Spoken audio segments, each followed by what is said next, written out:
Howdy, and welcome to the DimShow. Thank you for tuning in. My name is Demonskink, your ever lovely host, and today we're diving back into love and deep space. Whoop.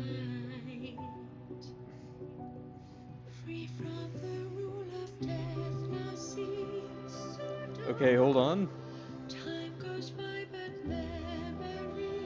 Allow me to fix a few things.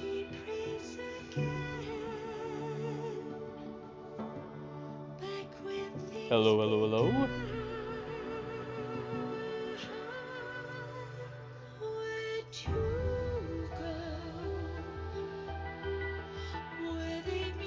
Ba, ba, ba, ba, ba. Are we here? Testing, testing, 1, 2, 3. Okay.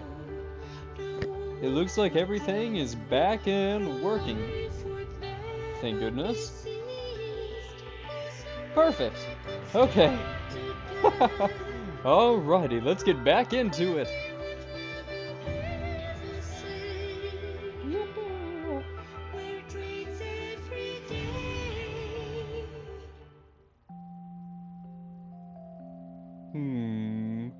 Okay, going straight back into the story. Let's try and finish up Voyage of the Outlast while I still can. Or try and finish it up in this episode anyways.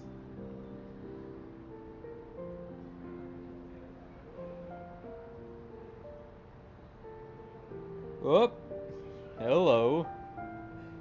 Seems like something went wrong there on the Twitch end.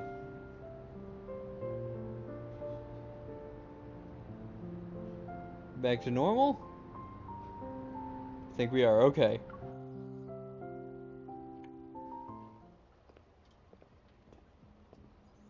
Before we get too close, that student immediately recognizes me and Xavier. He excitedly waves towards us. Waves at us, not towards us.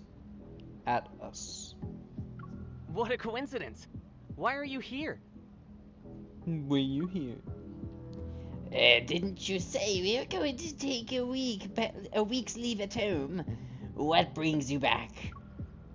With no time to lose, I get straight to the point, but the student looks confused. Huh? Did I say that yesterday? I don't remember at all. A shapeshifter. After the attack, my friend said my memory had gotten worse. I thought I was getting better over the past couple of days. Oh my gosh, this poor lad. He had to repress his memories. What did he go through? Okay.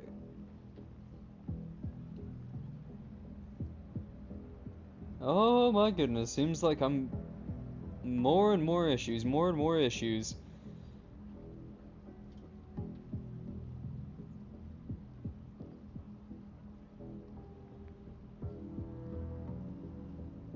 Okay, let's see real quick.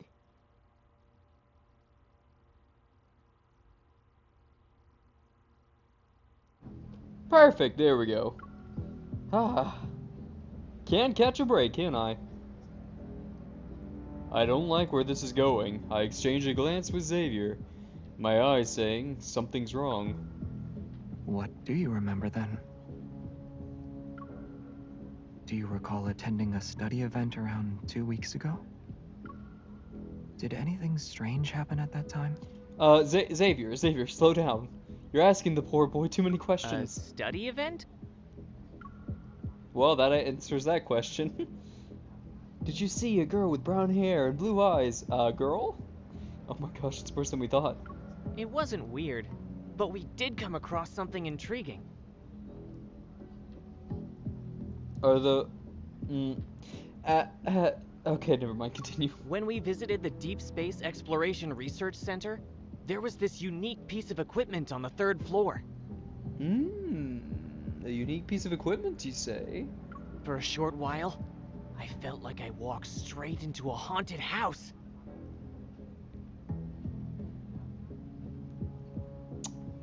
Oh, wait a minute, this is Xavier's... Oh, right, this isn't Raphael's story. I think I titled the name of this episode incorrectly. Well, it's okay. Just don't worry about it. There's just, the title is, it doesn't, you know what? Screw it, it's fine. He dramatically gestures, still looking a bit shaken. It looked exactly like that haunted house I'm always terrified of. I almost screamed. But I didn't scream. No, I didn't scream. I just grunted, you know, like a surprise grunt. Like, ugh. After the tour, others said they had the same feeling. That for a moment, they fell into a really scary place. So you mean they got jump scared? Wait, see, Wait, so you're saying you all had a hallucination? Who else was there? It was just the 5 of us, and the vice president. The guy had to step out for a bit, so we were on our own. It's not a hallucination. This is something the RMFMA can also do. Oh yeah, the Remuffama. To make a long story short, it's like recreating a plane of existence and overlapping it with our reality. But only a few people know about this. Oh my gosh, so it's like a Bonkai or a freaking domain expansion? We surely underestimated Soren. Soren Kierkegaard. Xavier grabs my wrist and with one hand and supports my back with the other. Hold Thank on. goodness.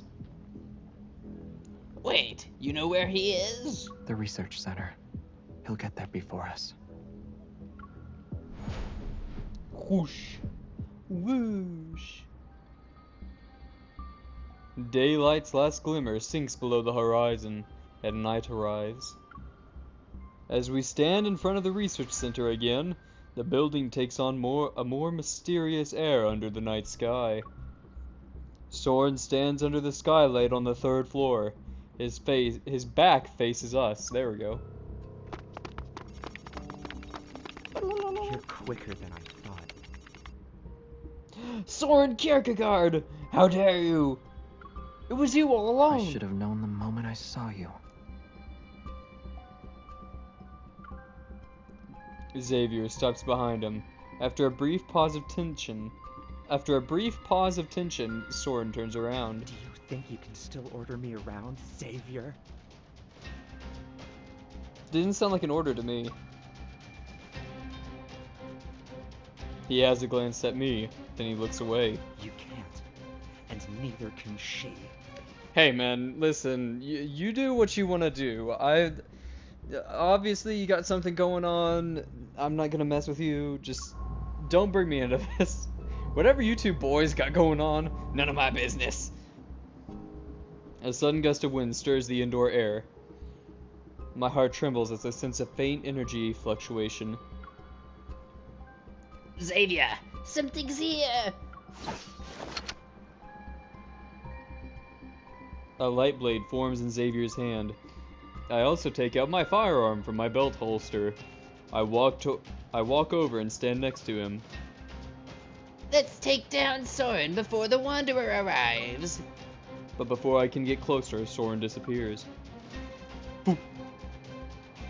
I hear his voice behind me. It's too late. It'll take you to the place you've always wanted to visit. He can also teleport? Could he be another wizard? They're all over the place. They're like downbreeding rabbits. The intensity of the energy fluctuation significantly soars. Xavier's hunter's watch, as well as mine, beep at the same time before I can react. In a shadowy corner where the moonbeam doesn't reach, a colossal beast has stirred to life. This energy, it's fierce. A wanderer with an ether core.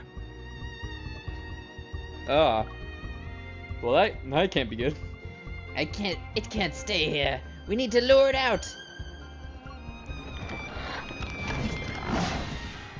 The light blade cleaves through the heavy darkness. Its shockwaves ripple to the end of the corridor.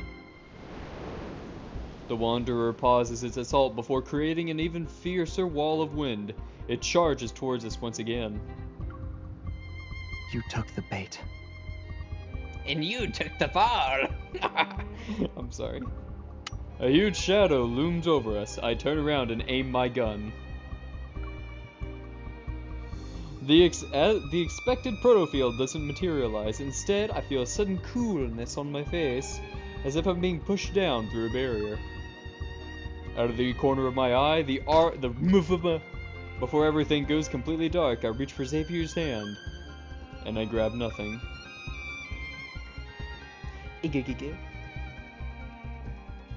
Oh.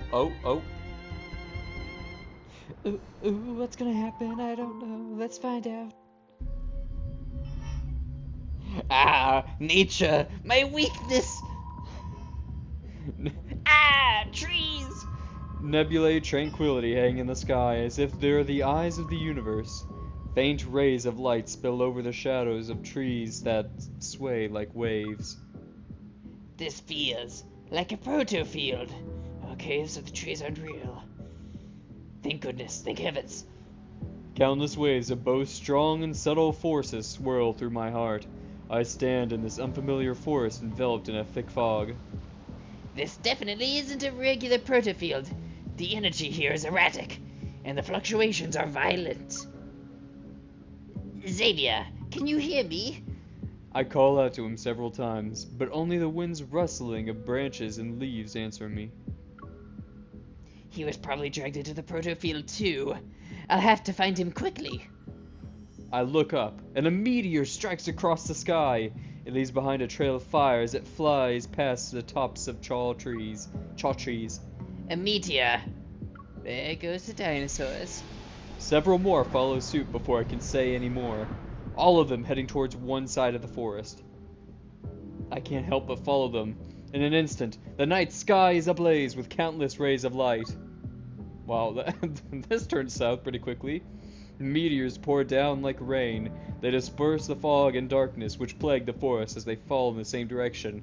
It's like, this is like a dream-turning nightmare when you have a fever. Like, oh, look, the foliage. There's a baby deer. It has like different fur and everything. Oh, everything smells so nice, and oh my gosh, it's bears! Everything's on fire. Everybody's dying. Are they guiding me? I walk fast to her, gradually quickening my pace until I break into a sprint. Like me, the meteors fall even more intensely and rapidly. It's as if they're urging me to run with all my might. Hey, is that you? This voice is Xavier. Why does it sound like you're one with the Force? Answer me. Where are you? What do you mean, where am I? I'm in the forest! Even though I can clearly hear Xavier's voice, I don't know where he is or where it's coming from. Is it in front of me? Or is it echoing from the depths of my heart? Yeah, your heart, that's where the voice is coming from. Brilliant arcs of light flash before me as the wind whistles resounds in my ears. My heart surges, overwhelmed by the surrounding chaotic energy. I have a bad feeling. Please stay safe, Xavier. I hope nothing bad happened to you. I was saying this all in my mind. The sound effects. As I traverse the dense forest, a mirror-like lake suddenly comes to view. Meteors streak down, falling into the expanse where the lake meets the sky. You can just imagine this happening, by the way. We don't need to show it. Just picture it. The energy fluctuation gets even stronger now. It pulls at my heart to the point to where I struggle to breathe. Overwhelmed, I sink into my knees. I'm not interested in playing hide and seek. And I wasn't hiding. Come out. Xavier? Oh, by the way, for those of you listening, if there is anybody listening, I just want to let you know that if the audio in the game is too high or my voice is too low, vice versa, then please let me know, because I want this to be as much of an enjoyable experience for me as it is for you, okay? So, don't hesitate to speak up. I promise I won't bite. I frantically I frantically look around and spot Xavier near the lake shore. Another figure quickly appears in front of him. We're old friends at the end of the day, right? But you decided to greet me with a sword. That's cruel. You decided to greet us with a monster. That's even worse. Soren? No, that's just an illusion. Soren adjusts his glasses, and his previously friendly, bashful manner vanishes. You haven't changed, even after all these years. You're still afraid of Starfall Forest. I see Hyde is coming out to As play. if you're any different. To you, the ends always justify the means. What are you trying to say? You have no right to criticize me! Soren's laughter, twisted with rage, contorts his features into an unsettling and unrecognizable expression. I used my life's work on you.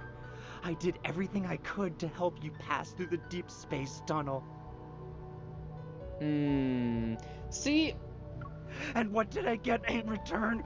I was abandoned, trampled on, and turned into an outcast in this time and space. Oh. Those were the rewards for your choices.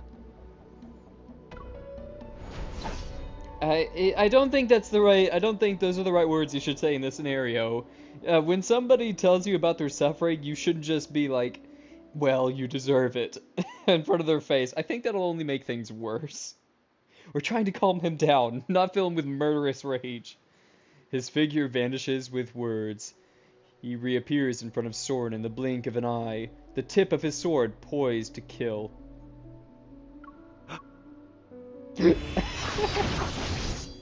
Countless sharp light blades rain down on Soren. Only his panicked voice can be heard within the dazzling spectacle of light. You. Killing an apparition is a waste of time. I mean, he says it in a very weird way, but he's got a point. Then why did you dodge? Wait, he dodged? I really shouldn't be here. A beam of light descends and the apparition is sliced in half. Again, you just have to imagine this happening. We won't animate it. It's not just an illusion. Somehow, it and his actual body are connected. Either that, or he's defying the laws of physics. Struggling, I rush to help Xavier, but I fall again. The energy in the surrounding area has changed. Wait, Xavier's evil is... Xavier's flurry of attacks continue, and there's no room for counterattacks.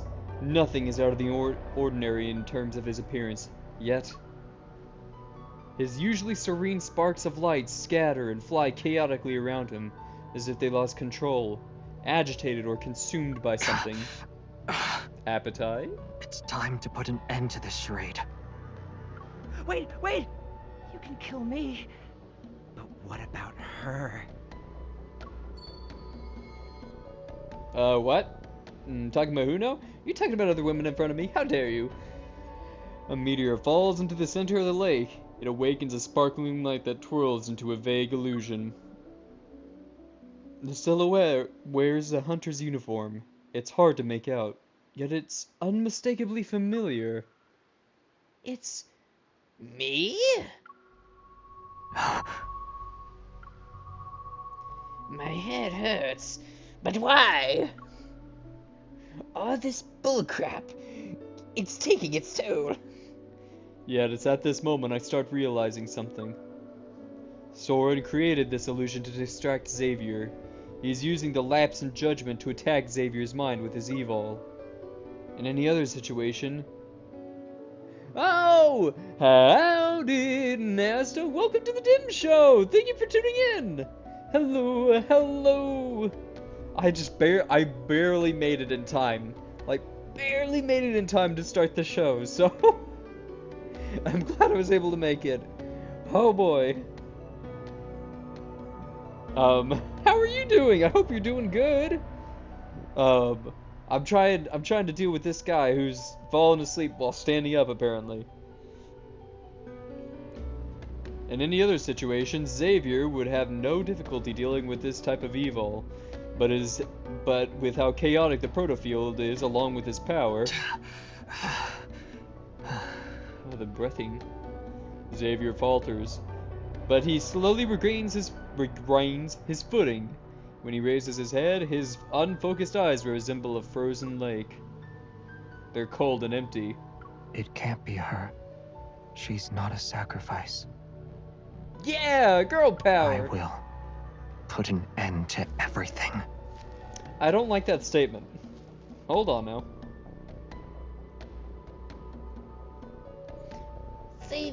Xavier, I'm right here. That's an illusion. Perhaps weakened by Xavier's attacks, the bullet makes the apparition stagger. You! Yep. Don't worry, Nasta. If you have no idea what's going on, I don't either, so don't worry about it. With a reluctant, sullen expression, the apparition dissipates. The energy fluctuation also calms down. Even though the apparition on the water's surface is gone, Xavier continues to head towards the center of the lake. His expression is cold, and his movements are stiff. It's as though an invisible force is pulling him along. This isn't good. The Eval is still controlling Xavier. I rush out to stop him. We will zoom in on this image to recreate the illusion of moving. You gotta hand it to this dating sims. They really know like some really good tricks to like save a budget. planet that uses to survive. Wow, he's on that good stuff. Doesn't deserve to be saved. He's zooted. Wake up. Come back to reality, boy. Oh, I thought she was gonna slap him. Starts aggressively punching him. Yeah. Or Yes, I'm right here. What's wrong? you can't stay here. Run. Otherwise, you'll as well. Don't tell me what to do. His power is fading. Is this space trying to consume him? Don't touch me.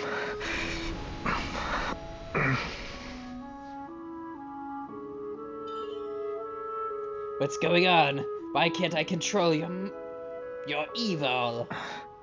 It's okay. Starfall Forest will stop once it has enough power. It will. Are you dying? I didn't protect you before. At least, it chose me this time.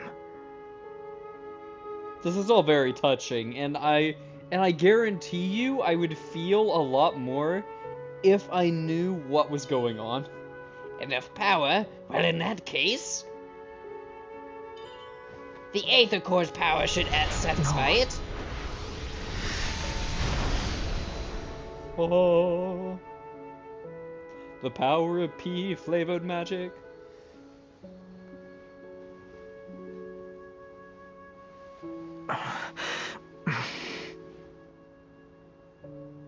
Oh, please let there be like a POV shot of my face as the character. I'm a tripper. You really are. I am a tripper. I'll reckless. trip you up. Her nose! It's coming in like a lesser than symbol.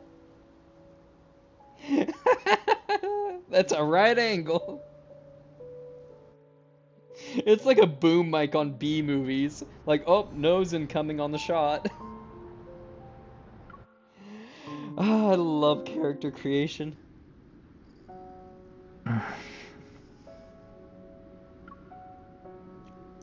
Do you recognize me?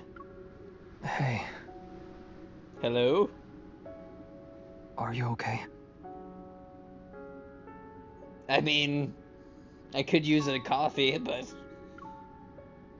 I mean, for the most part. I apply medicine to the wound on his arm. He abruptly pulls away.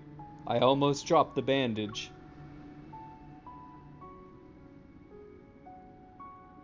Xavier ignores my command and grabs my shoulder. He gives me a once-over. I give him a 2-4. Right across the jaw. I'm fine.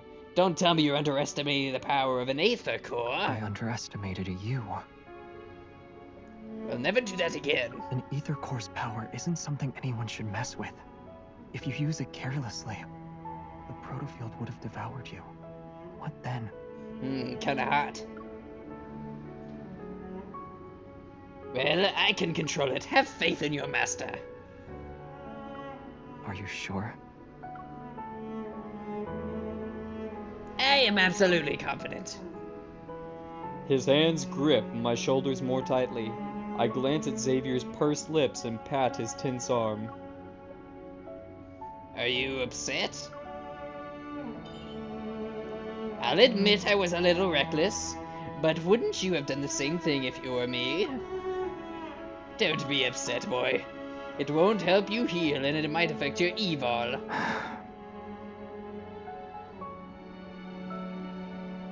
You always have so many reasons, but you never listen to me. Why should I? You're a naive young boy. I'm ignoring my dialogue options. I'm creating my own headcanon. I'm spicing up this story. I poke his face again and again until he reveals a helpless smile. Is this helping? Is this helping? Is this helping? He takes the bandage beside him, quickly wraps it around his arm a couple times, then stands up. Energy fluctuations around us have only temporarily subsided. They could spike again at any moment. And Soren is adding fuel to the fire. We need to get out of here before he makes his next That move. shirt really doesn't suit you. What? I'm sorry, I'm having like stray thoughts. Like, he doesn't look good in that shirt and tie. He should change it up. While you were still unconscious, I used my evil to scout the area. This protofield does more than just devour power. I can't find its boundaries at all. It's like a space where if you shout, there won't be an echo. Almost Don't worry. like space? After getting his bearings, Xavier leads me deeper into the forest.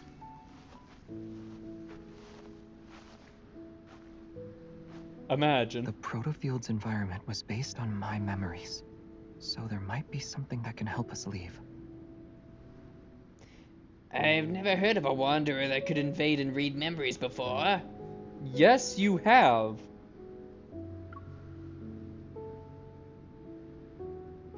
Oh my goodness, it's like space has so much space in it. Unfathomable. Lock him up, burn him at the stake. Or does this Or does this wanderer's connection with the Aether Core make it different? There's also the possibility that Soren made some modifications to it. That snitch! After a brief silence, I carefully choose my words before speaking. Soren, he used to be your ally, right? I've had myself a few of those. Betrayal, it's a nasty thing. Like the Salem witch trials of 1645. It was a long, long time ago. The light blade slices through several overgrown branches to clear a path. It dissipates into shimmering specks of light. He changed his appearance and hid his evil. He needs to hide his secrets and also be in a position to strike me down if needed. Oh, so he's actually like a lizard man. I immediately remember the perilous moments I had faced with Xavier. When we first met at the abandoned research base with the Luminivores. I love that word. Luminivores! And the robots watching us at Azure Square. He sent them? Maybe. So he has like an arch nemesis? Okay. In these days, we don't call them arch enemies, we call them stalkers. Xavier holds a small light as if sensing something. He releases it and lets out a dry laugh. This forest. It's a trap clearly designed for me. This can only be his doing. Is this like a Batman and Joker situation? He really seems to know you well, but he also hates you. Recalling the conversation I heard, I hesitate for a moment. Did something happen in this forest? I'm starting to think that this particular place in time in your memories might have some importance to you. Is that why you're afraid of it? What makes you scared at night? Moonlight gently falls, softening Xavier's features into a blur. Then I hear his voice yet again. Rather than what's already happened, I'm more afraid of what might come in the future. But right now, you terrify me the most. As I should. I'll see you in your nightmares. You used the power of the ether core this time. I'm worried about what you'll do next. As you should be. Now let us continue, unless you want me to frighten you even more so. Why don't you tell me what you did in the past? Come on, tell your master. We're here. Tell old witchy witch what you did. Here, come here.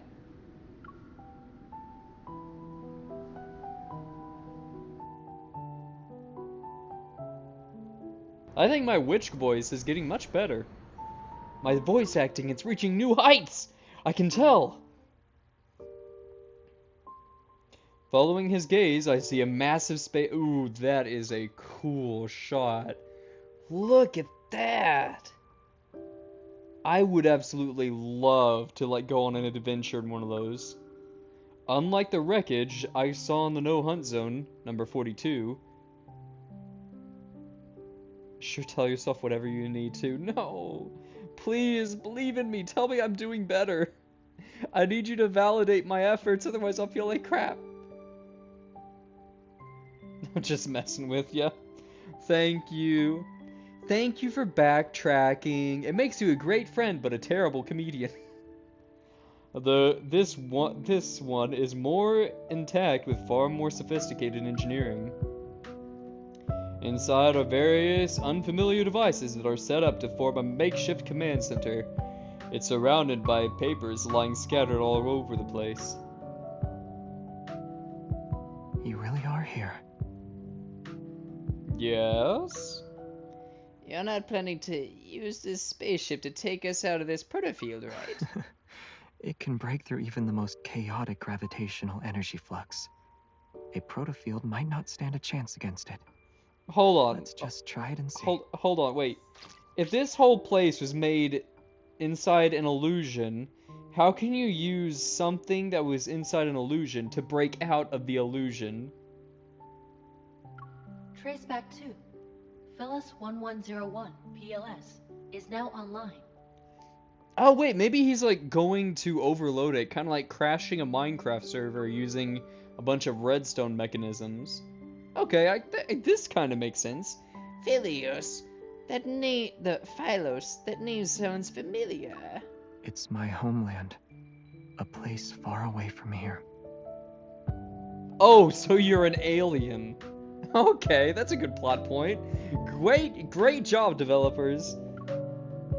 I silently repeat the name to myself and feel a strange sensation as it resounds in the depths of my heart. I pick up the papers next to him. The messy handwriting and symbols seem like they're from another universe. Backtracker's logbook. Spatiotemporal coordinate parameters. You and Saurian were both members of the Backtrackers? Yes. That makes sense. You're always throwing it back. Now it's all coming together. The image of the spaceship slowly loads onto a floating holographic screen. He scans the complex data line by line. Even though we called it a small group, there were quite a lot of us at one point. But after all this time, only a few of us remain. Basic spaceship inspection complete. Please enter your password and verify your identity. Yeah, this dating sim, they really are just throwing everything in here. Xavier doesn't respond and continues to press certain buttons on the panel. Then he places his hand on one side of the screen. Your identity has been verified.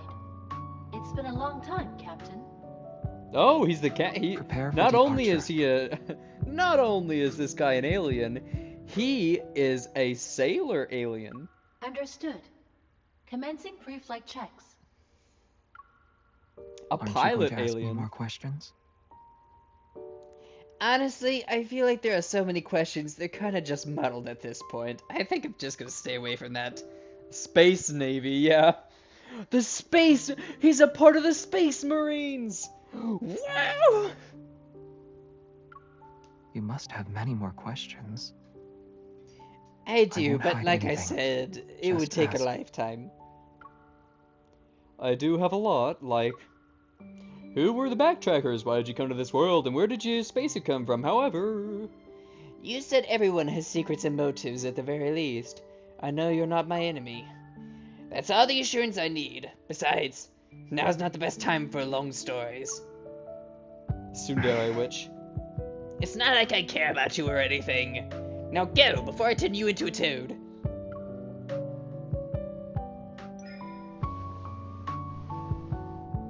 But let me say this first. This does not mean I won't ask more questions later. Once we're out of this mess, you're going to tell me everything. Slowly and in great detail. I'm okay with that. You better be. Satisfied, I nod. When I step back, my hand accidentally flips a switch. Huh? Oh, celestial body of mine, slumbering adrift in darkness. That voice, Xavier? Never heeds the whispers of life. Xavier, that's you, isn't it? You're recording cringy stuff on a notepad. On voice memos. Oh my goodness, it's your Chernobyl phase. A pair of hands covers my ears before the words can finish. It's not me. No, that's not me. I didn't do it. Really? No. Then why can't I listen to it? Oh my gosh, wait, that is actually what's happening. He recorded himself saying cringy stuff on the space station. It's his Sonic fanfics that he was too scared to post on Reddit. Seeing his ears turn red, I can't help but chuckle. I pat the arm resting across my face. Alright, it's someone else. Or maybe the spaceship misses its captain so much that it's imitating your voice for fun. Yes, I agree. It's something like that. Gosh, you're so stupid. During the brief silence, Xavier releases me and quickly shuts off the recording. I'm about to tease him again when an alarm makes us tense. Protocore energy is low. Unable to start. Please refill the protocore energy cells to ensure a successful journey. While the red warning lights flash, a sharp pang. I think they meant to spell pain, but I think they got it wrong there. A sharp pang shoots through my chest. Not a pang. A pitapanga? Xavier, the protofield is acting up again. I know. There's no doubt that Soren is manipulating the Wanderers hidden within this protofield. He's trying to trap us yet again.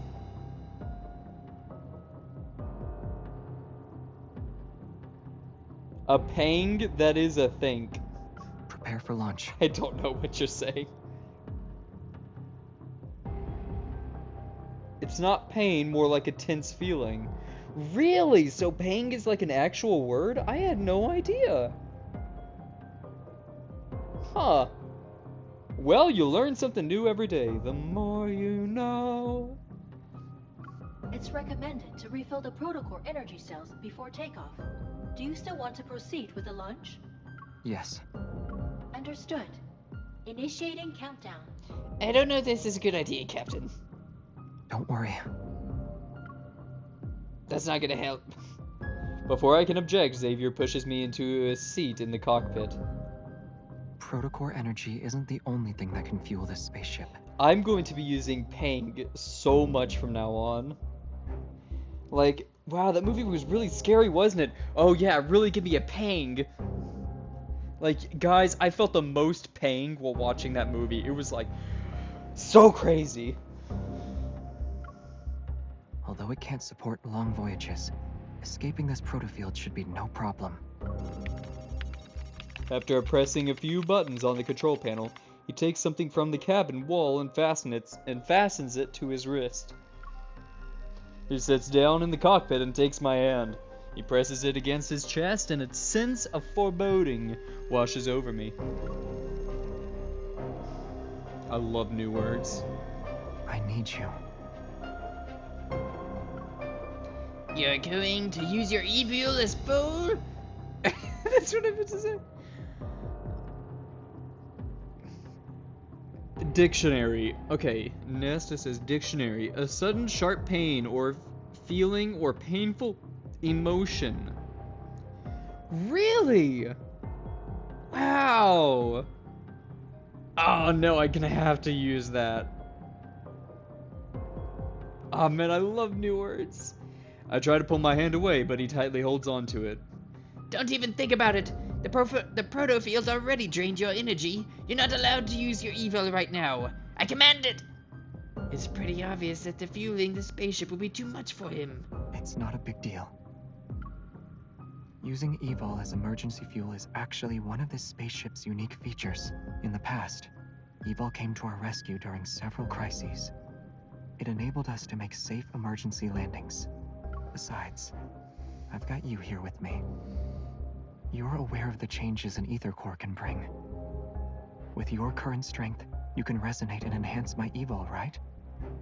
Only you have the power to help us safely leave the protofield. You're kind of putting a lot on me here. Trust me. But who do you think I am? I'm not Princess Jasmine. This isn't like a Disney movie. You're gonna have to give me some more evidence here, boy. He cups my cheek with his other hand. With a soft voice, he makes a promise to me. Your power will keep me safe. Wait. I guess I could try this once. 7. My heartbeat races, whether it's because of our current circumstances or the intensifying energy fluctuations. The pain in my chest grows ever sharper. It's bringing me more pain! Amid the blaring alarms, the spaceship begins its final countdown. The flickering lights spiral into chaos. Xavier looks at me, his expression as calm as it always is. He's waiting for me to respond. Alright. Let all your power flow through me. I'll keep you safe. You have my word. I know. Boop. Let me boop your chest. I keep forgetting I gotta hold it. Right, this is a game, I have to do stuff. Violent tremors and a sense of weightlessness engulfs us.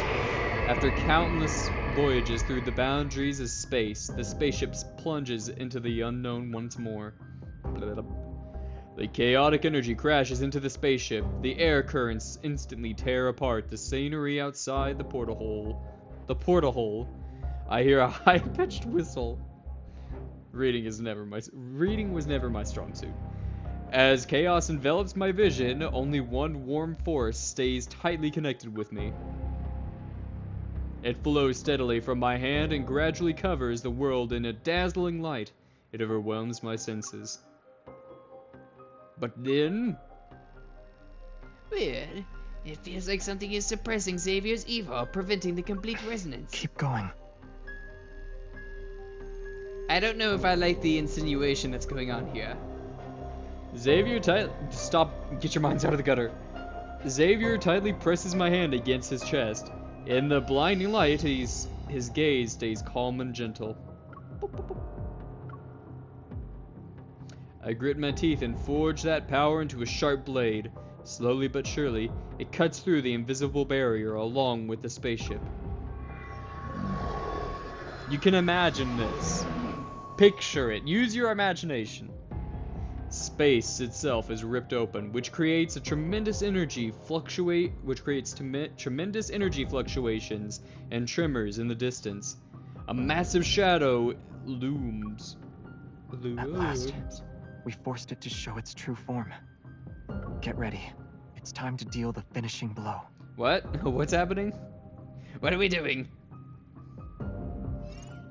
Stop, it's happening too fast! Oh, okay, so we're fighting now. Okay, everybody get ready. This is happening. This is happening. Hold on.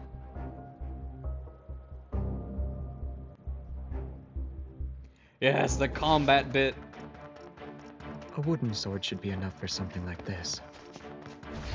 Pay attention to its movement. Remember the techniques the enemies are weak. Now's our chance. Go back to the pit you came from. Keep up the momentum. Watch out. It's getting back up. Come on. Light, Yes, shine never down bring a upon sword me. to a gunfight. There I come. Pay attention to its movements. Do you remember the techniques from our swordsmanship class? Of course. Our swordsmanship Time to test them out. class? What do you mean? It's Bambi's dad! This Kill one it! might be a handful. Be careful. Go back to the pit you came from. Go back to the pit you came Light, from. shine Back, down upon me. brownies! Here I come.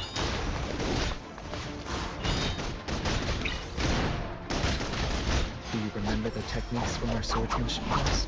Oh, dang it, I wasted it. Time to... Become one with your sword and... I'll show you. I'm getting better. Come on. We can do forge this. a new sword with your friend.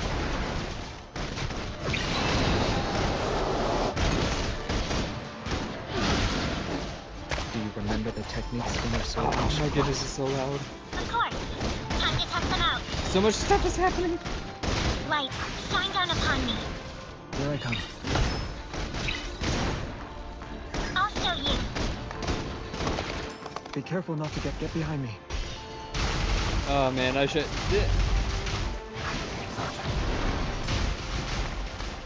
Do you remember the techniques the enemies are weak? There we Now's our go. chance. Finally. Not afraid. I wasn't worried.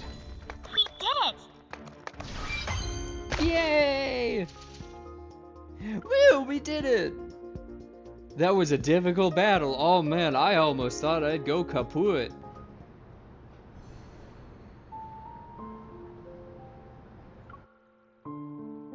Okay, so we're getting towards the end. A deafening roar fills my mind and strips away my senses.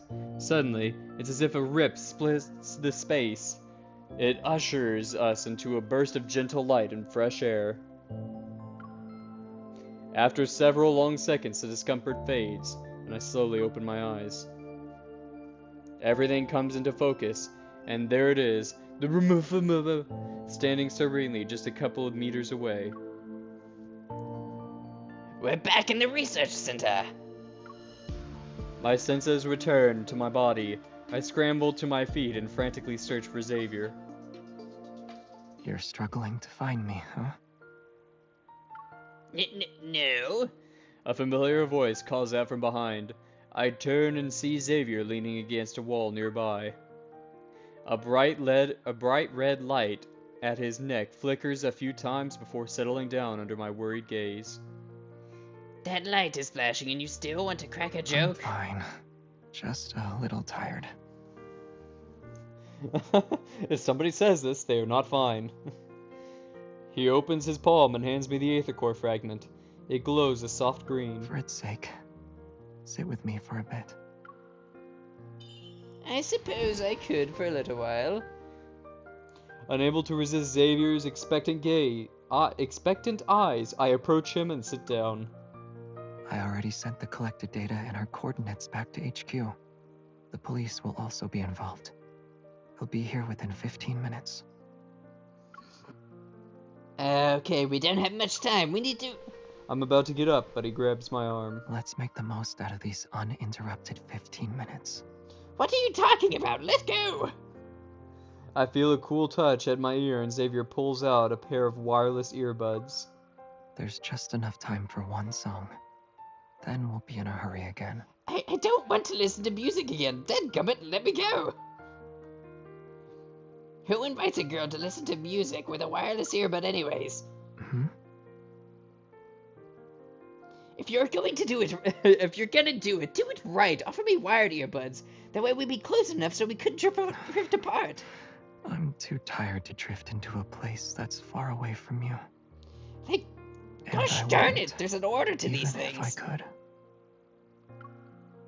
Outside the skylight, another morning dawns.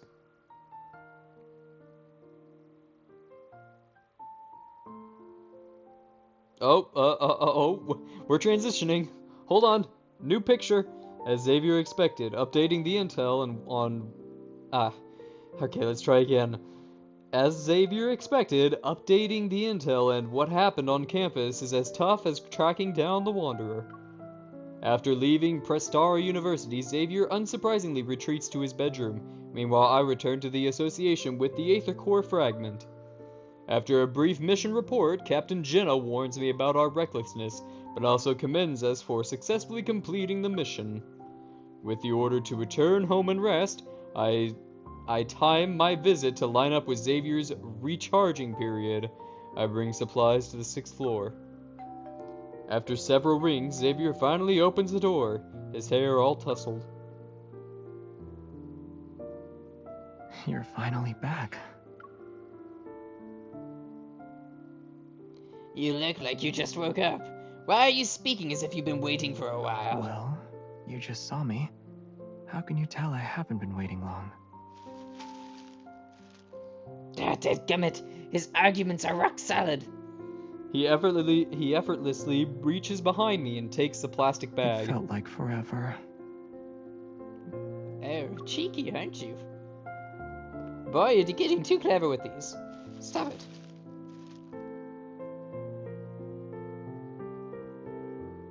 I slip on my slippers and head to the living room. Xavier is already intently unpacking the bag full of food next to the coffee table. Tase him. Stranger danger! Tase him. No harassment in the workplace! Call HR! He pulls out 2 food boxes from the plastic bag and removes their packaging. Oh my goodness, that would be amazing if he was like a stalker. And she just like doesn't have the energy to keep chasing him away. Listen, I don't know how you managed to evade the police and the law judicial order. I've tried getting a restraining order. We've tried arresting you. I'm just gonna give up. He pulls the 2 food boxes from the plastic bag and removes their packaging. Is this from that store downstairs at the association? You went back there? I'm surprised you don't know this at this point. You needed to recharge. Someone had to return that Aether Core fragment, right? Right. Thanks, partner. I'm not your partner. Oh, you give up? I'm bored now. Go away. What a twist. I'm a stalker only because I like the thrill of the hunt. Oh, Captain Jitta wanted me to relay a message to you, by the way. What is it? Stop harassing my employees. With mashed potatoes still in his mouth, Xavier looks up while a spoon is between his lips. It's a warning. Stay away from my employees. She said if you deliberately put her team member in danger again, she won't let you off the hook. Got it. I'll remind her about settling the other 5 verbal warnings she gave me. Ah, I see. The chain of command. Justice truly does prevail. In that brief silence, Xavier lowers his gaze and eats his mashed potatoes 1 spoonful at a time. Did Prestara University say anything? Surveillance and witness protection are ongoing, but we still haven't found Soren. If we haven't found him by now, chances are we never will. Yeah, now you know how I feel. He casually talks about it, but his words carry a mixture of indiscernible emotions. I decided not to dwell on it. You don't know where he's gone either? Nope. Nope. One at a time, I dual wield. One at a time, screw that, I dual wield spoons. Maximum efficiency! I'm maximizing the frick out of this arc! Getting out of this precarious situation unscathed isn't something he could accomplish on his own. Only a few groups could pull that off. Who's supporting him? After finishing a box of mashed potatoes, Xavier retrieves a stack of documents and a sealed bag from under the coffee table. Inside the sealed bag is a tiny button-sized device. I can't help but pick it up. What is this, touchy? Ulysses found it at the research center. He urgently sent it over. Initial tests show it has a radio frequency chip that can resonate with metaflux fluctuations. I understand all of this. So this little thing is the culprit behind the removal malfunction and even the tool Soren used to lure in the Wanderer. Yes. I see. The room falls silent again. I follow the train of thoughts and speak up. Can you also use that device to recreate a plane of existence and overlap it with reality? Like, I don't know, a domain expansion? She's been watching Jujutsu Kaisen recently. You mentioned earlier that this is something only your people know about. That's right. But you know I don't like illusion stuff. You know I don't like that fake stuff. Illusions. Who believes in them anyway? Xavier calmly says. I nod and put the sealed bag back on the table. Who can help him make that stuff? Xavier doesn't respond immediately. Instead, he pushes the stack of documents towards me. Here's the latest analysis and theories based on what we know. It includes a list of groups with similar tech. Go through it, and you'll come to your own conclusions. Okay, but don't touch me. The court order said you still have to stay 10 feet away. As always, Xavier doesn't explain. It's as if he's already at the finish line with the answers. He's quietly waiting to see if I'll join him or choose a different path. However, I'm not content with following his lead this time.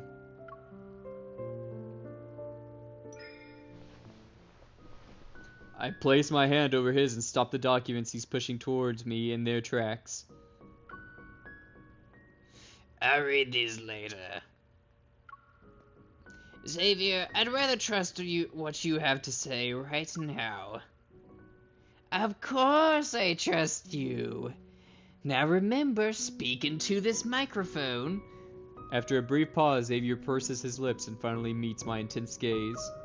It's Ever. It's Ever what? Ever...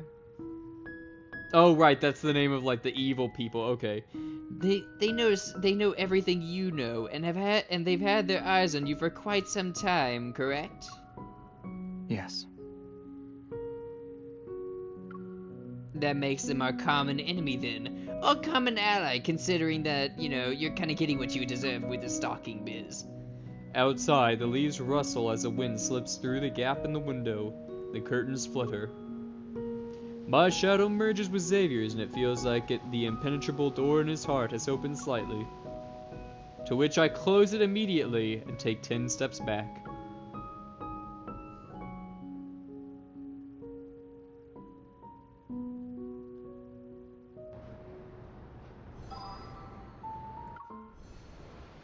Yay! Okay, finally, we finished it. Okay.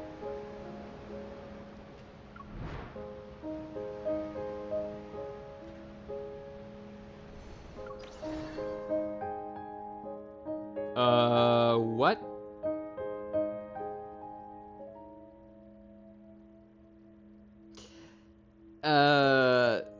Did I forget to do a whole storyline? It's okay. Should I do this? I don't know where to go next. This game's UI is not very intuitive. My vision goes dark. Okay, so this is like a new chapter of the story. Let's see where this goes. My vision goes dark. Everything blurs as the universe finds strange stillness in its chaos. And then it fades back to nothing. A strong resonance pulses through my body. It stirs fragmented memories that drift like fading apparitions. A pale planet appears. It's strange yet familiar. And then there's an overwhelming force as silent as a black hole. It's a massive artificial eye. Wait, are black holes silent? You would think that the crushing of gravity in planets, giant celestial bodies, would create, you know, a little bit more noise. Oh wait, I guess sound doesn't escape a black hole, does it? So I guess maybe a black hole would be silent.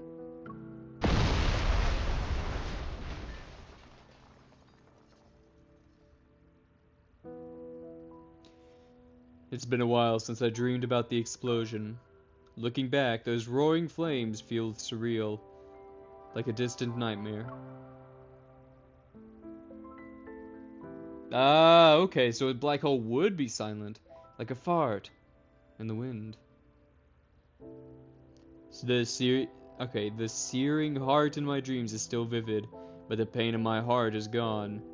Maybe it's because the Aether Core within me has achieved full power. Oh wait, are we actually ending, like, the end of this whole thing? To investigate and deal with the anomalous incidents related to the Aether Cores, the Association secretly began Operation Aether Ordeal. Over the past few months, we swiftly and discreetly handled numerous anomalies and documented information about new Aether Core. We termed it the Spatium Core. After completing several investigations, I learned how seemingly unrelated issues were connected in surprising ways, almost as if they were written to be so. Silas's brief absence gave the forces who coveted the Aether Core in the N109 zone an opening. Sound needs a medium like oxygen molecules to travel through. Yeah, because sound is just vibration of molecules, so if it eats everything, then sound can't wiggle. Xavier's former teammates, who have gone separate ways, possess cutting-edge protocore technology, and their goals extend beyond just targeting Xavier. The strange black crystals are deeply connected to the old battle, causing Zane's nightmares to worsen. And with the watchful eyes of some secret observers, Raphael is forced to quietly search for the power sealed within the tome of the Sea God. When traced back to their source, these unrelated threads are connected to one massive entity. Ever. The limited amount of evidence we have also suggests Ever was the true mastermind behind the Boom Shore district explosion. I guess that was just like a recap of what we did before in like the previous chapter of this game. No, not the children! It's been a week since the explosion in the Cascade District. The Farscape fleet still has that region under lockdown. No updates, no details revealed about the investigation. The public is demanding answers. It's really loud, there are so many people talking! Is the new fleet colonel defying the Hunters Association by prohibiting hunters from investigating? Would you say tensions are rising? Deal with those reporters. Yes, Captain. Those reporters. This is how it's handled in the future, the media. Just like, those reporters are getting a little annoying. Deal with them. Yes, Captain. Loads the gun. Understood. The entire garden has been blown to bits. Hey, rookie, go investigate. That's not how this works. I'm not your slave. Yes, Captain. Freaking authoritarian sons of glitches. The fleet uniform doesn't quite fit me. I suddenly roll up my sleeves and push aside the rubble as I make way into the garden. Why on earth did I ever decide to become one with the space police? The energy trail I can resonate with is faint, but it's similar to the one belonging to an Aether Core. The source must be over here. It's gonna rain tomorrow evening, and all traces will be washed away. Make sure to be done. Make sure Just stepping away from the mic. I'm sorry, I can't hear you. What? Get closer. The garden is in ruins. I bend down to dodge the fleet's soldiers and crime scene investigators wearing white gloves on the other side of a hedge. It's right behind these bushes, I believe. The burnt vines twist through the vegetation. The silent oppression swallows even the faintest of sounds. Part the vines. Behind the layer of leaves and petals, it's as if a small hand darts among the tangled branches. I quickly reach out, but my fingers touch another scorched wall. That brief, vaguely familiar energy fluctuation ripples through the air before vanishing. I knew it. It's that turd I laid 2 weeks ago. Man, that was like a dump truck. I'm telling you, I had like Chipotle or something. Hunters Association, Skyhaven Branch. A Metaflux explosion occurred at Villa Area 6, Cascade District, Skyhaven. 2 young siblings were home. One was injured and one was hospitalized. The other was missing, and the parents are unreachable. The dispatch request for the explosion incident has already been denied. And I know the details of this case are almost identical to what happened to you. Leaning against the control desk, Jenna slides a holographic screen in front of my eyes. Rushing to Skyhaven at this critical juncture isn't a wise decision. Oh yeah, that's right. By the way, my granny and brother both exploded in a house explosion.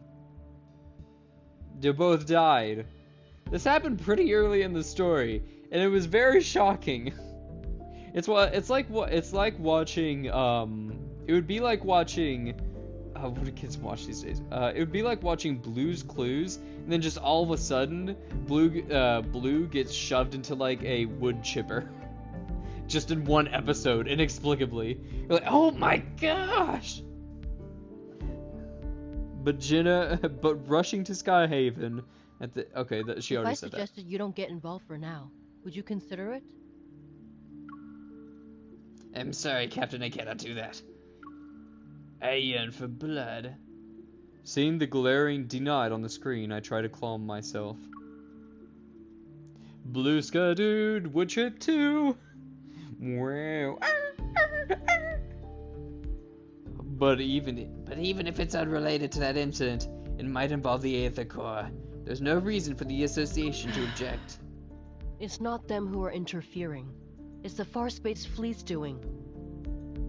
The Farspace? Skyhaven is a floating artificial island that consumes a large amount of energy. The fleet controls its power supply, which grants them a substantial amount of authority. Ah, so an authoritarian abuse so it's like a dictatorship. Their new colonel, who's still in the Deepspace tunnel, is concerned about the confidential information related to the fleet, and so he prevents hunters from investigating. Space communists. Understood. I won't go as a hunter. I'll also avoid any conflict involving the fleet. Wink, wink. Seeing my unwavering determination, Jenna shows a rare instance of exasperation. She In other sighs. words, you'll encounter more than just wanderers, should you choose to enter Skyhaven. If you're sure about this, then I can approve your request for a long vacation. A long vacation. Okay, so one of our hunters went on a long vacation with her family abroad. Thank you, Captain. The day I arrived in Skyhaven coincided with the new fleet cadets reporting for duty. They formed a neat line along the transfer platform. While hidden in the shadows and thinking about how to blend in, I received an unexpected help from a recruit who decided to desert. She says as she "You're going on a long vacation," she says, loading gun.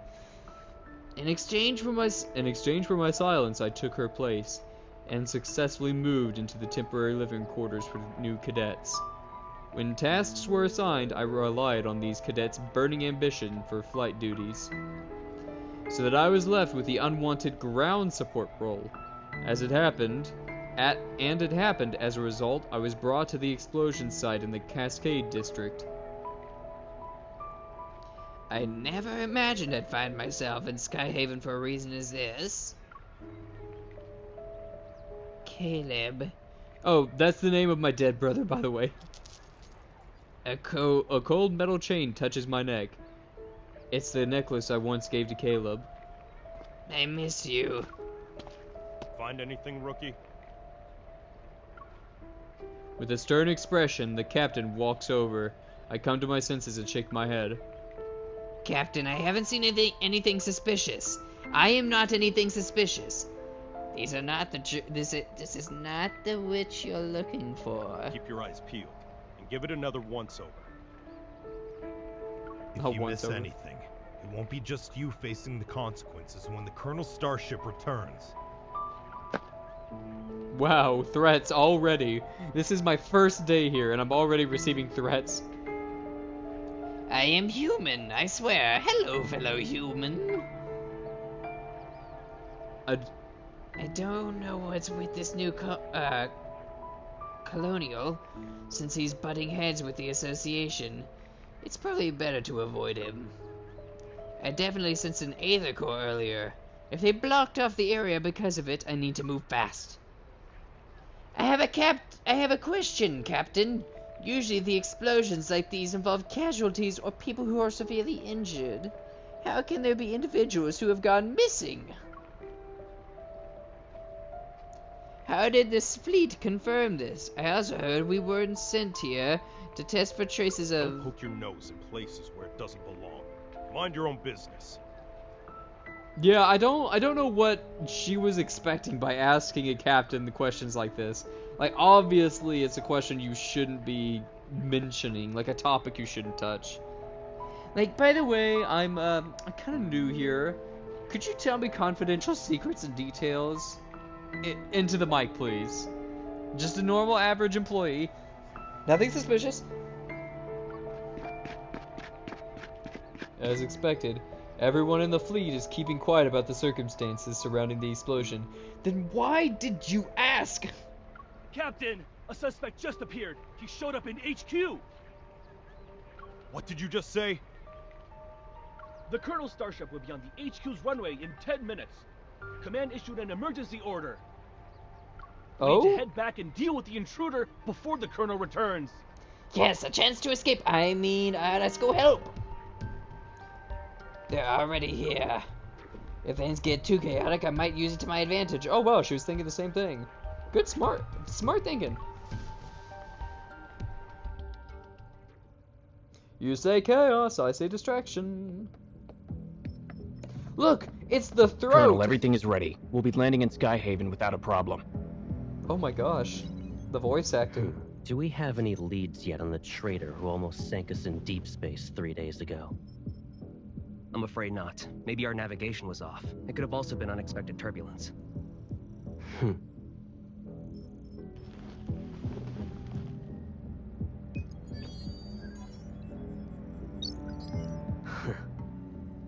This trip was a test for the new fleet, Colonel. The old guard are looking forward to me not coming back. Caleb? My dead brother? Unfortunately for them, I already danced with death once.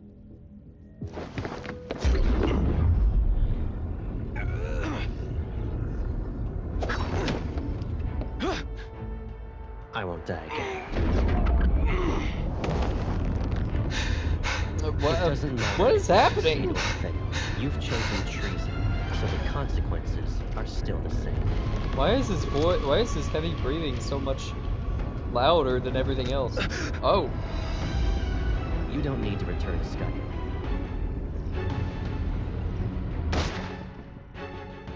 Dad, come. Can I show this? Can I show this on the show? Do I need like a warning? Dad, I was pretty sure this guy was dead. I have no idea how he's alive. And apparently he's like a space captain now? We have 2 space captains.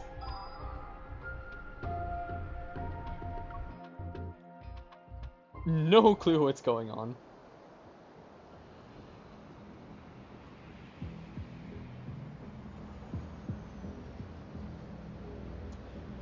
The fleet's command center is located in the highest guard station in Skyhaven. The island itself is surrounded by bright sunlight and cold air. A tall, thin man stands at the edge of the runway, his right hand raised high like a tree touching the sky. It resembles the wind. He's making a pose with that right hand striking the sky. It seems concerning. Oh. Wait, are these guys... Wait, hold on. Are these guys space Nazis? Am I dealing with space Nazis? The sniper had already taken position before we arrived. The suspect is clutching a detonator in his right hand, so they haven't taken the shot. Captain, he's wearing a fleet uniform. Is he one of us? Storing weapons in his private arsenal and placing explosives in residential areas. Those are poised to provoke outsiders, so they'll be dissatisfied with the fleet and the new colonel. Oh, so it's slander. All units, the chance to prove yourselves is here. Pull yourself together, maggots! Silence. I got nothing to say there. Well, I wonder who the suspect really is and if he holds important info about this mysterious group. They made me. The fleet forced me. The fleet made him? Look at the poor bastard. Driven mad by spending too much time in the deep space tunnel. That's what they call it. Block all entrances and Hey-o. exits. Make sure no one sets foot on the runway. Following the captain's orders, the entire runway is quickly surrounded in an impenetrable net. Suddenly, a loud buzzing fills the air.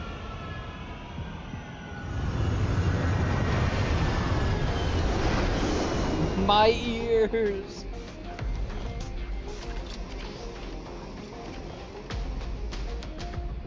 Dad, come.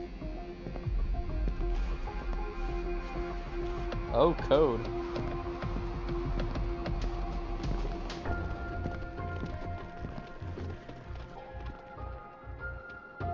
Still literally have no idea what's going on. Under the spectacle of lights, the new fleet colonel who's been widely discussed steps out of the sleek black starship. In an orderly fashion, he approaches the man at the edge of the runway. His words are muffled by the wind. Joseph, you were chosen to be the pilot of a year-long deep space tunnel observation mission. Your outstanding performance 3 years ago was proof of your capabilities.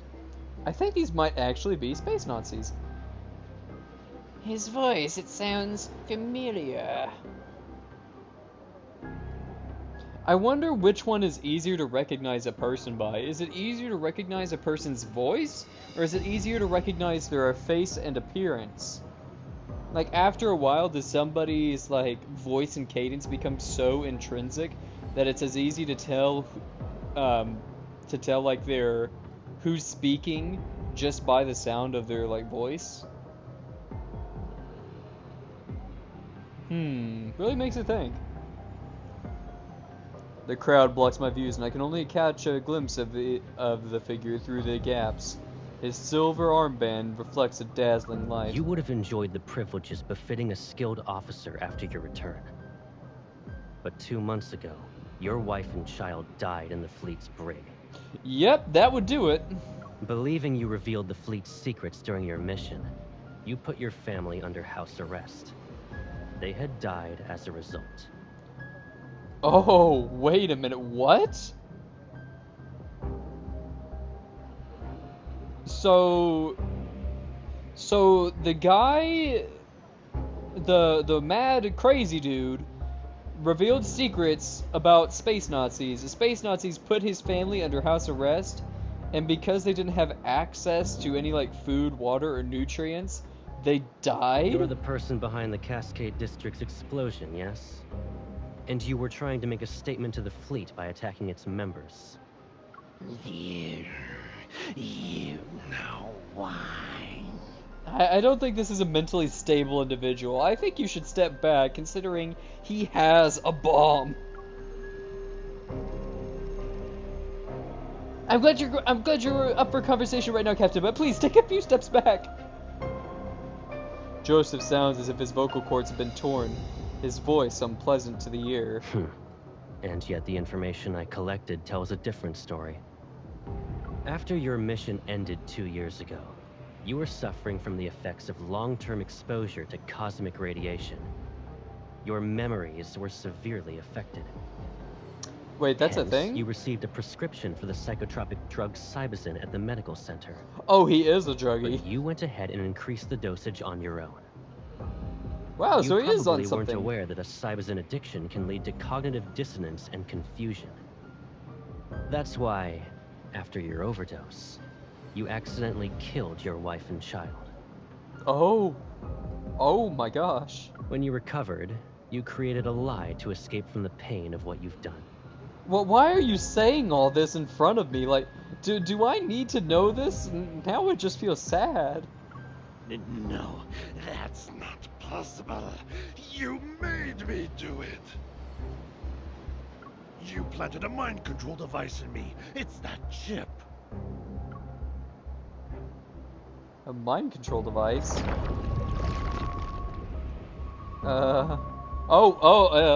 It's a prolapsing space anus. No! Joseph's hoarse voice is interrupted. Reality instantly distorts behind him as a black hole appears, its edges blurred. Wouldn't a black hole the size of something we can see be very dangerous for us? Enough. You don't need to defend yourself anymore. What do you mean defend himself? He didn't even say it.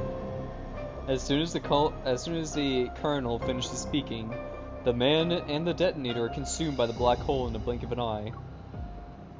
It quickly closes, and the sky reappears once more. But now the edge of the runway is empty. Lock down the command center. Well, that just We still happened. have an unidentified traitor with us. The order is cold, and everyone snaps out of their daze. I mean, I'd be pretty dazed too. I wouldn't know what to make. You're guilty. You're a druggie. No, wait, no, I'm not. You're crazy. Die. Ah! My palms start to sweat, and my heart races. There's only one thing that... Okay, trying again. My palms start to sweat, and my heart races. There's only one thing in my mind. Did I eat my leftovers last night? Okay, you serious. How did he know? He just got back from the Deepspace tunnel. Could he really know what's happening on the ground too? Well, I mean, shouldn't be that hard. Since no one's paying attention, I quietly turn around. Before I can move, I feel as though 1,000 grams have been dropped into my shoulder. Okay, hold on. I'm not using the metric system. Can somebody tell me like how many pounds 1,000 grams are? That'd be like one. That would be one what? But 100 kilograms? Would that be around 100 kilograms? I don't know. Would that be 3 football fields or 2? I can't move it. This evil is.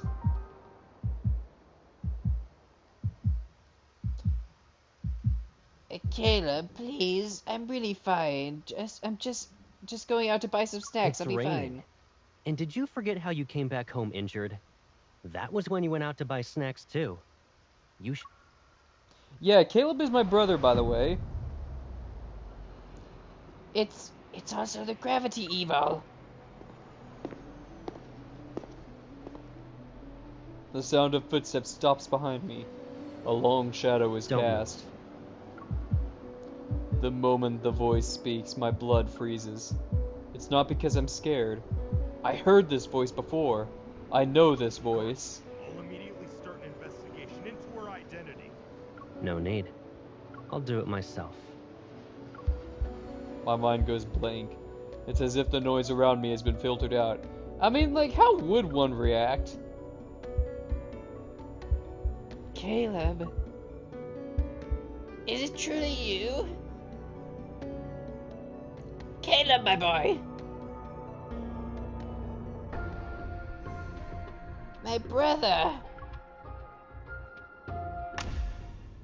Sorry, disconnected. I'm back. Oh, it's okay. Don't worry about it. We all have connection issues every now and again. For me, it's happening in my brain. I'm forced to sit in a chair used for questioning, restrained to emerge from it to secure my hands and feet. I've seen this in a movie before. But thank you for coming back, Nesta. Welcome back to the DimShow. This is the interrogation room on the fleet starship. The Colonel will question you himself. Good luck. Good luck? Oh my gosh, imagine you go into an interrogation room and the officer, before the officer steps out of the room, he's like, the detective is going to question you. Good luck. Godspeed. Oh no. After the door closes, a harsh, incandescent light shines down from above. And another light, behind the one-way glass window opposite of me, turns on. I can only see a blurry figure. After asking the questions, please cooperate. The icy air in the interrogation room gnaws at my chest. I take a deep breath as I try to calm down. Colonel, I'm a small fish. Why are you personally interrogating me? You deceived the entire fleet with a fake identity. Can you really be called a small fish? Well, obviously, I'm below 4 foot 2. Do you know what happens to people who pretend to be a fleet officer? Well, concerning what I just witnessed, I can have a good guess. Despite figuring out who I am, you didn't attack me. Instead, you brought me to an interrogation room. Well, yeah, I mean, when the police find like criminal, they don't just immediately go shooting. Wait, no, that's a bad example. Hold on, I'll have to find another analogy. Either I committed a more serious mistake than pretending to be an officer, or have I a secret that piques your interest?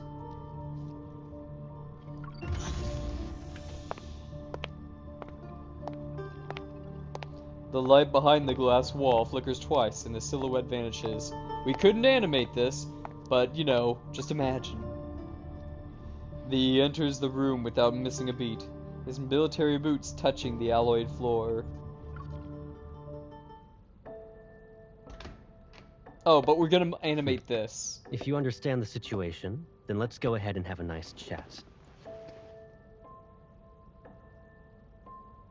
Is it really you? Show some respect to the Far Space Fleet's colonel. That means he's definitely part of that group. Oh yeah, by the way, How can a stranger look so similar to Caleb? I can't believe it. I changed her voice acting. Sir, have we met before? You And I seem made her familiar. sound like an You're elf. wrong. That's why she sounds so high pitched. I messed with her But voice you all look exactly much like louder. someone I know. Watch your mouth. You look There's like my more brother. than This one is pair weird. of eyes observing you in this room. The camera.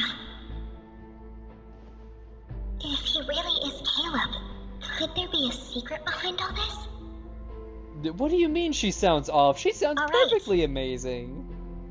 Smart move. She sounds like the prettiest chipmunk in the world. Let's get started then. What is this? An interrogation, of course, and a thorough inspection. That's... Once we're done here, I'll return it to you.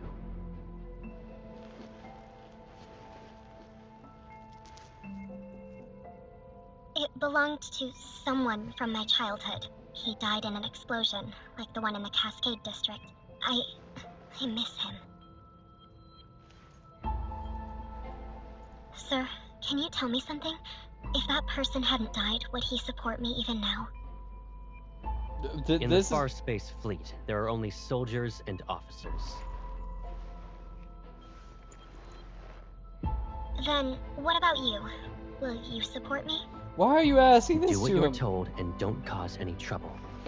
You won't get hurt then.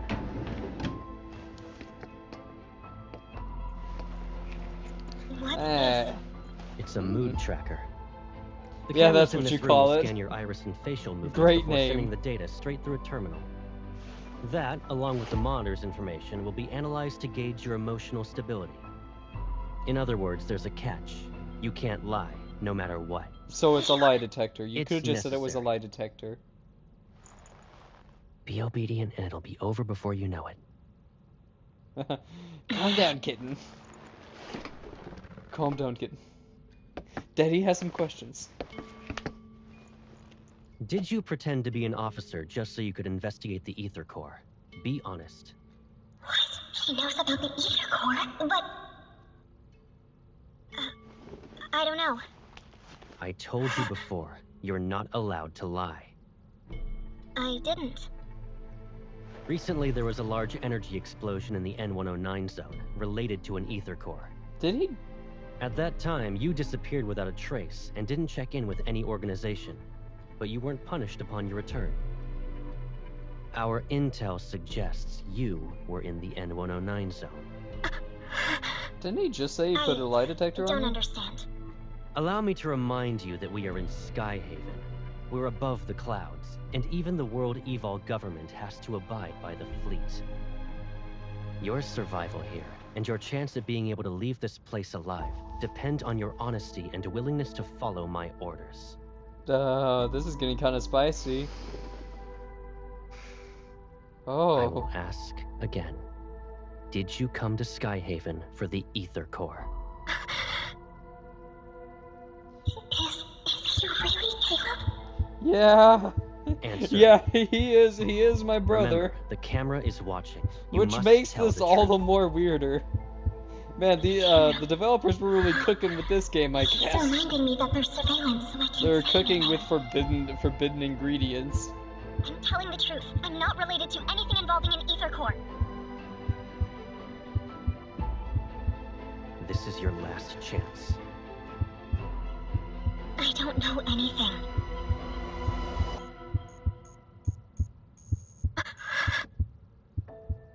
You lied.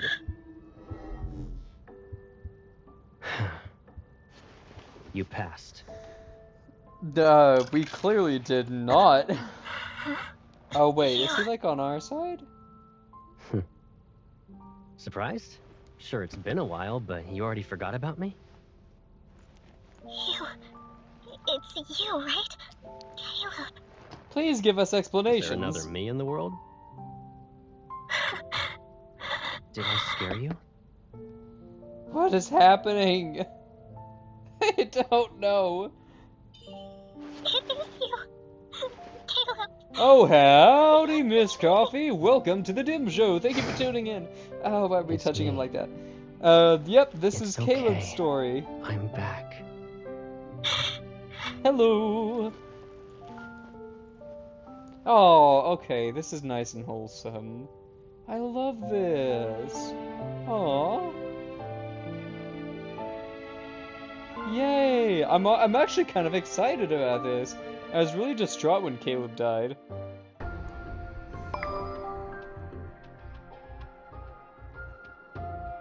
No. No, we're not making Caleb a love interest. He's my sibling. Don't be afraid. It's all right. From now on, we'll be living together. Does this mean we'll never be alone again? Oh my gosh, no. No. No, what do you mean technically not? Don't tell me.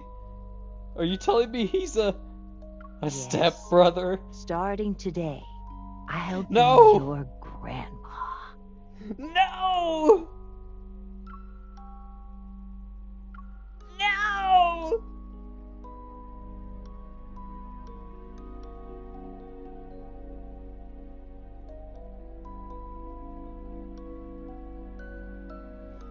Oh, dadgummit, no! In the empty void I see everything is like a painting's white background that is seconds away from being drowned in a sea of color. There is one exception, the figure standing before me who's strikingly clear. You, who are you again? It's okay if you've forgotten. I'll remind you. I'll remind you. He holds my hand with a radiant smile. His eyes gleam like sunlight. We are adopted and raised together. I don't know if that makes this any better. I'm Caleb. I'll always be by your side. Thank you. I'll try not to take that in a weird way. No, this is wholesome. This is wholesome. We're all wholesome here. We're mature and normal adults. My mind returns to the present. All I can see is a grayish-white glow with a metallic chill. Caleb sits opposite to me. He reaches for the first aid kit as he holds my wrist, which has marks from the restraints earlier. Most of the fleet's meds work immediately. It might sting. You need to tough it out. I mean, I don't know. Okay, I mean, I don't know how far you are into the story, so I won't spoil it for you. But the lore explains why you're not why you're technically not related, quote unquote. I mean, it's. I mean, I think it's more like the circumstance. That's what's kind of like a bit unnerving for me here. I mean, it's like you're raised. Okay, so you're raised right beside somebody from childhood, like in the same house. You grow up together. It's kind of like, even though you're not related by blood, you still have the air of a family. Like, you got that title of like siblings. So I mean, not just there is no winning in this conversation. When in Rome, do not use that saying here. Do not use that saying here, no. Shut up. Most of the fleet's meds work immediately. It might sting, you need to tough it out. Oh, ha ha ha! I'm glad you got a kick out of it. Most of the fleet's meds work immediately. It might sting, you might need to tough it out. My mental health. Korea, or whatever place made this game dadgummit.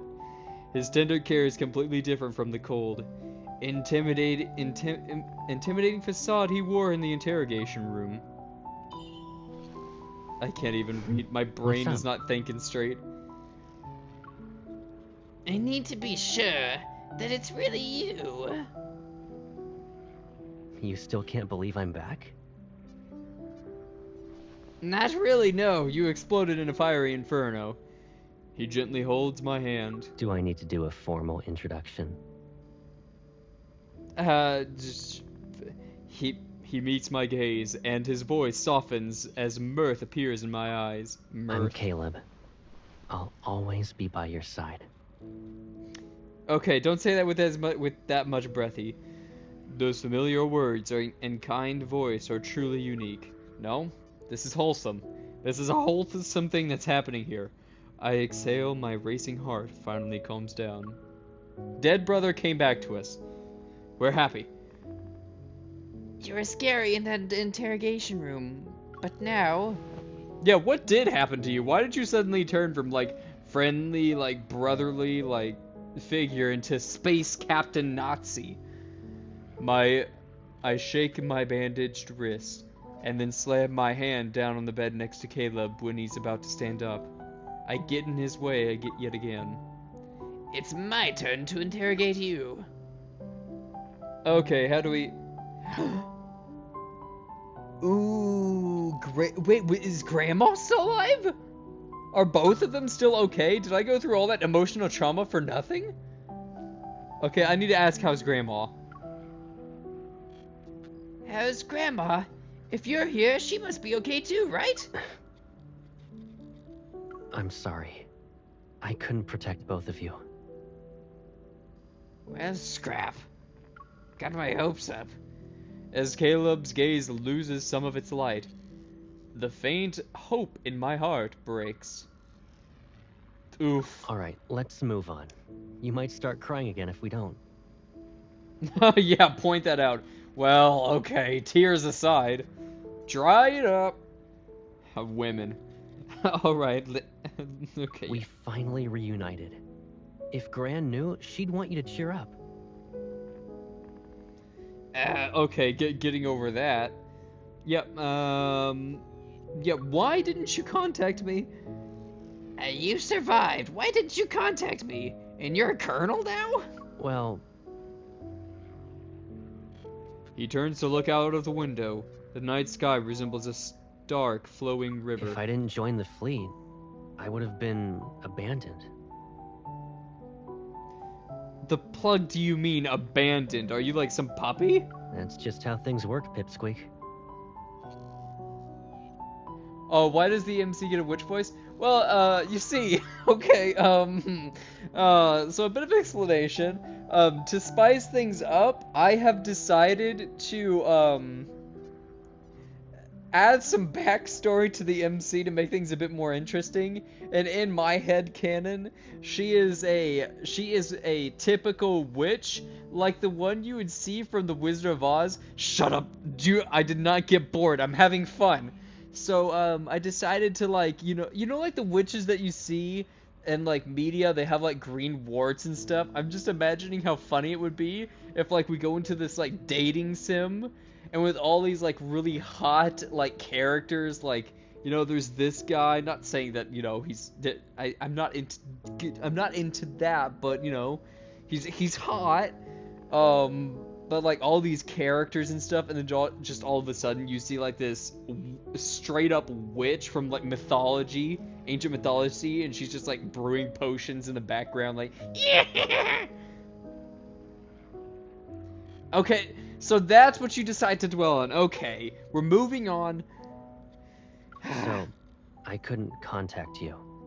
I can't bear to imagine you being put through that pain again. I would like to at least know that you were alive.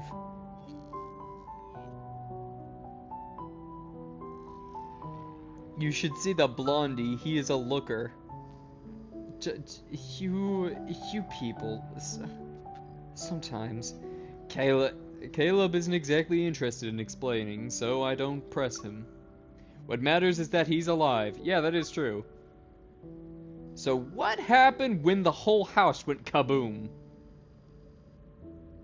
Oh, now I am intrigued.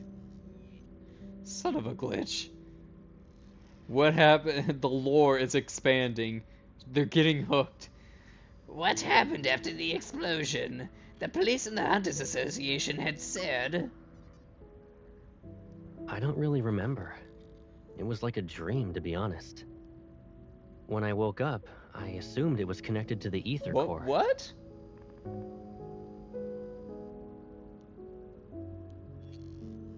Huh?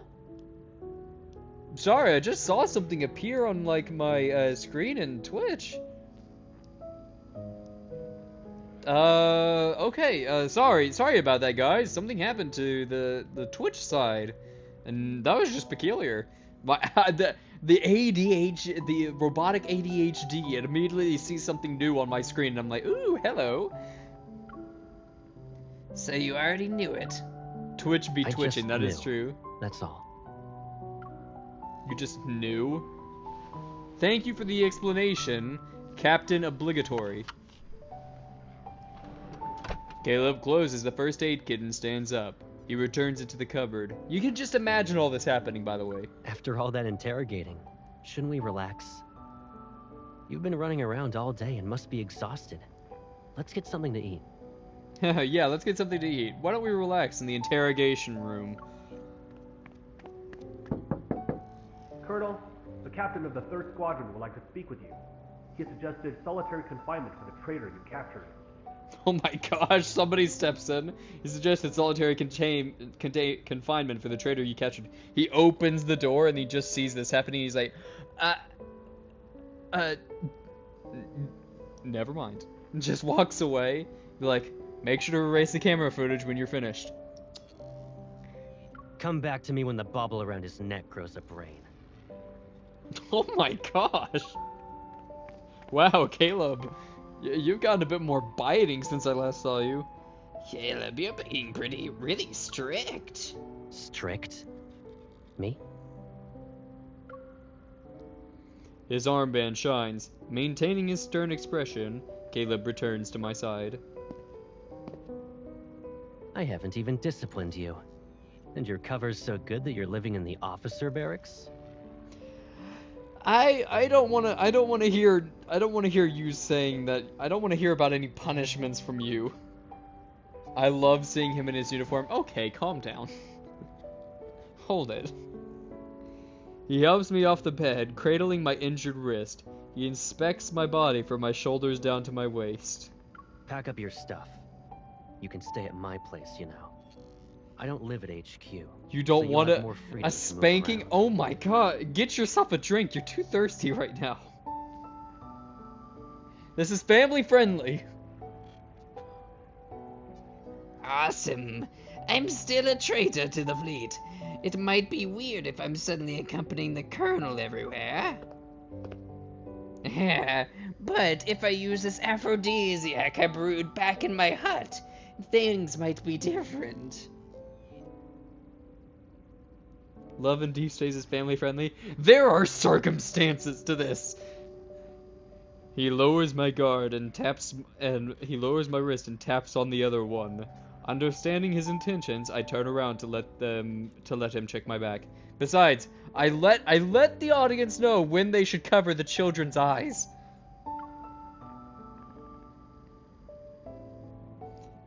It'd draw even more attention. Some people might even question your authority. Quick, get my invisibility cloak from my cauldron. Hold on. Are you being considerate on behalf of your fellow fleet mates?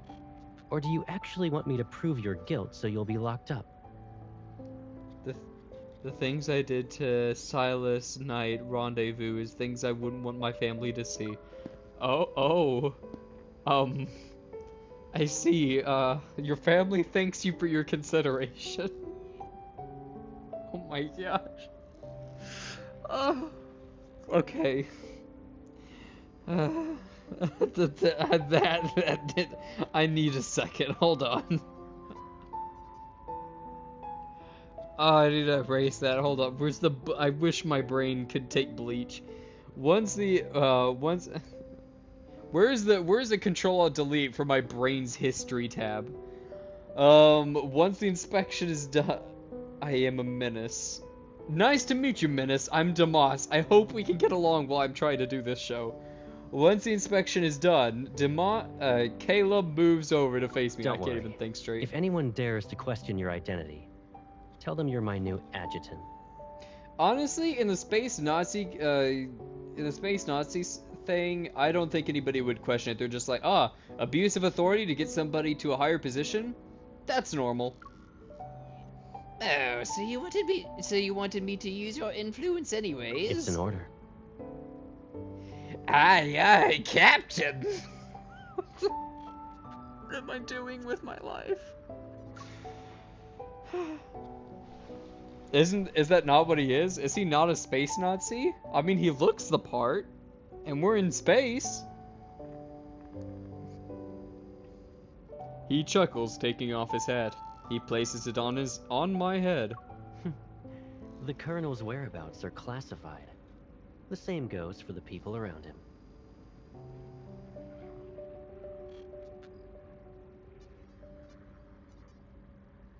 Wait, this is Black History Month?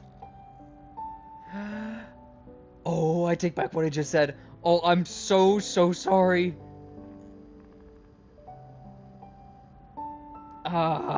He's a space marine. I take that back. Oh gosh, can I edit stuff?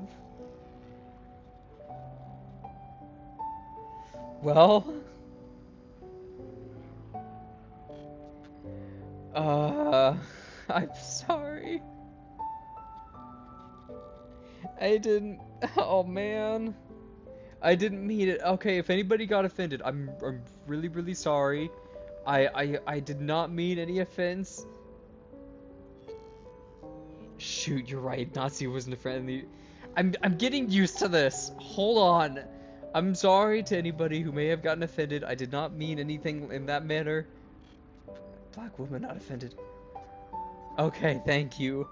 Thank you for your sense of humor. Deep breath, I'm fine. I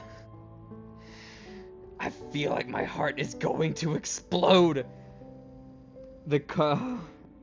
If rumors could threaten me, I wouldn't be wearing this armband. What is that supposed to mean? If rumors could threaten me, I wouldn't be on r slash torture chamber.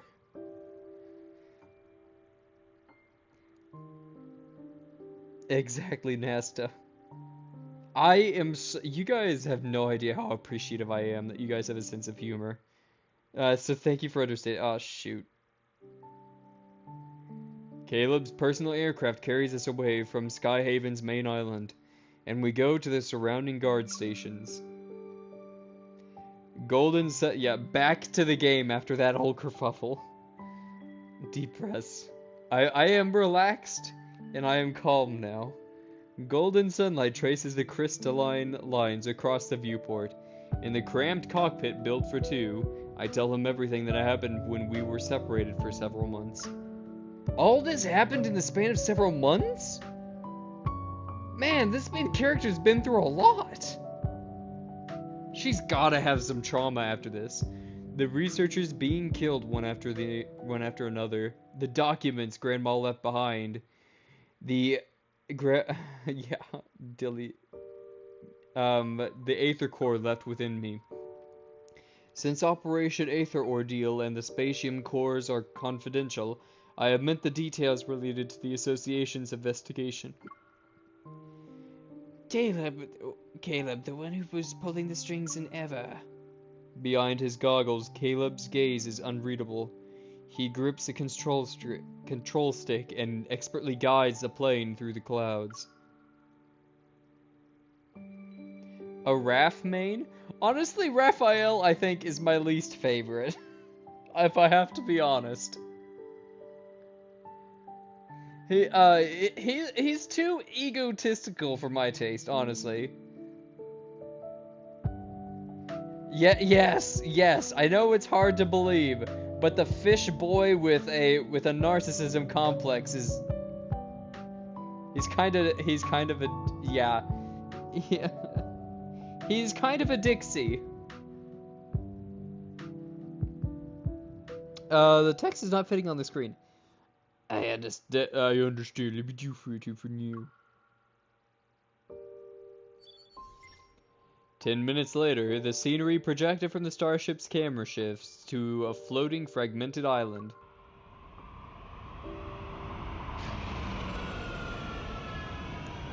Hold on. The starship slowly descends and passes through an invisible barrier. Surrounding the landmass, in front of us is a spacecraft-shaped building. You can imagine this happening, by the way. Just picture it in your mind. Use imagination. Okay, where is here? You're playing the pronoun game, and I don't like that game. The white glow from the entrance's lamp disperses the darkness. The entire room is flooded with light. I hang my bag in the closet by the entrance before running my hand along the cabinet. Look at all this dust. Caleb, you didn't invite me over just so I could clean your house, right? Yes, I did. Get to it, woman. Fulfill your role.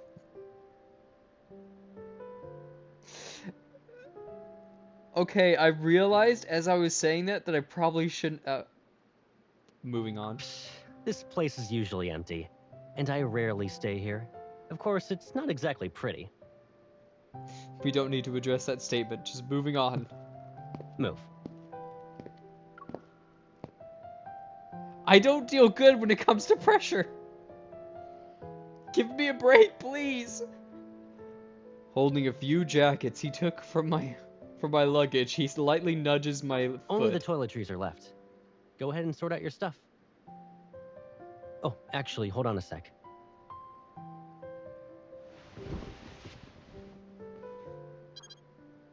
After tossing my jackets aside, he takes my finger and presses it on the door's lock. You could have just told me. How long are you staying in Skyhaven? If you're not in a rush, why not extend your leave for a few more weeks? Yeah, stay for a while. Do not be afraid. Don't get summer or winter vacations. Captain Gymna let me take some time off, but it's not because I have anything better to do. I almost forgot. You already graduated from Hunter School. New fingerprint entry completed. Pick a bedroom you like. How many does this place have if you're asking me to pick one? He's just flexing. Freaking bougie glitch. I follow Caleb into the living room. The house is spacious, nearly empty in fact. The decor is simple and consists of muted colors. It's devoid of life. Don't tell him that. Caleb, are you planning to live in Skyhaven? Why do you ask? Just try to make conversation. You don't have to be a Dixie about it.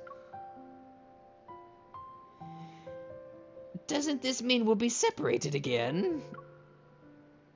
You don't want that to happen, right? I mean, honestly, no. I believed you were dead. Don't say that like that's being unreasonable. Look how cute that face is. Hold it. Remember who that face belongs to. I'll be busy since Think with your brain, not your body. I'll be busy since I'm a hunter. I'm just giving you a heads up in case you miss me. Witches do have a busy time, as always. Isn't his eyes dreamy? Those dreams are crossing some very wavery lines. After navigating through several doorways, I stumble upon a bedroom with comfortable lighting. I stop before it. Yeah. Without our wanderer-chasing hunter, we'd all be doomed. Brain, do him. Body, destroy him. Oh my gosh! Take a step back. Go take a cold shower. Calm yourself. My lord. Man, everybody just needs to... Yeah. Think about what you said. Dadgummit. I can't even... I don't even have any words. I'm stumped. And that doesn't happen. Caleb leans against the doorway and looks inside. You like this room?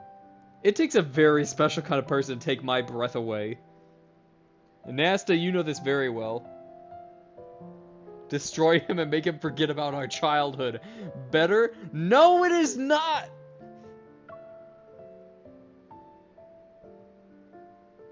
That's borderline illegal! It seems cozy. Okay, then. His lips curl into that familiar, teasing smile as he heads towards the kitchen. Think about what you want to eat for dinner, and your personal chef will make it. This is our brother! Just because it's not illegal doesn't mean it's okay! Really? He ain't my brother. You... I got nothing. Just... wow. I catch up to Caleb and jump. I wrap my arms around his neck. I am a menace. You certainly are something. I'll give you that. Make all your specialties. Braised pork, sweet and sour fish, pork chops, children's fingers, the arm of a lame man. Oh, you know my favorites, toadstool stew. Do you actually want to eat all that, or are you just naming all the menu items? You have quite the appetite. Oh, you know I do. And if you throw a few pure souls on the menu, I wouldn't mind that as well. With my weight on him, Caleb pivots before putting me down. You don't need to help out. Just relax in the living room. I don't treat my brother yeah, like that. just so I you sure know. hope you don't. That room you claimed is mine.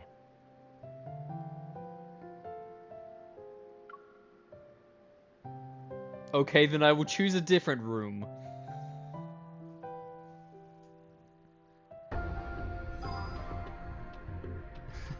I don't treat my brother like that. You better not.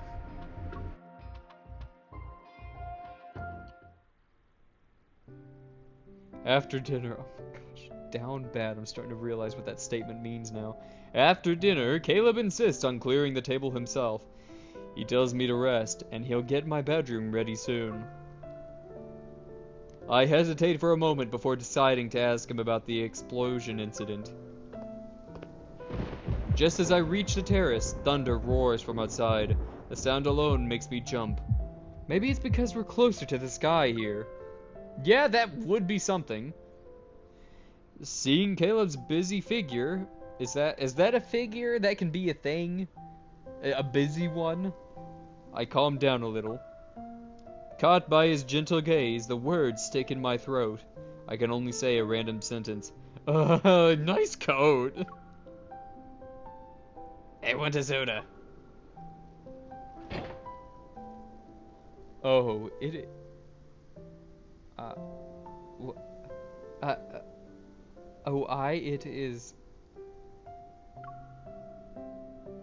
Help me open it.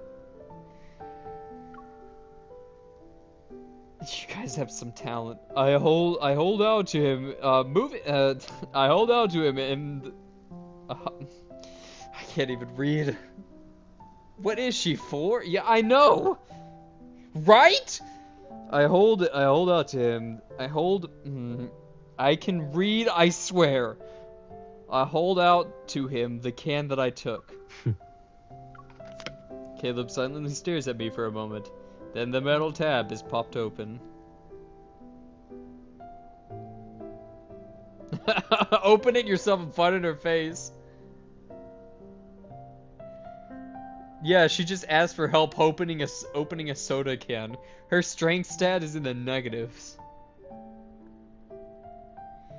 If my sister said that, if my sister said that to me, she's like, "Big brother, can you open this can for me?" I'd be like, "Shut the fuck up. You shut up." I'd punt the can at her. Yeah, she's a Deepspace hunter. Caleb silently stares at me for a moment, then the middle tab is popped open. You're putting my evil to good use like always. What do you mean, what does your evil have to do with this? We toast, our cans clinking? What do you mean clinking? They're cans, they're aluminum.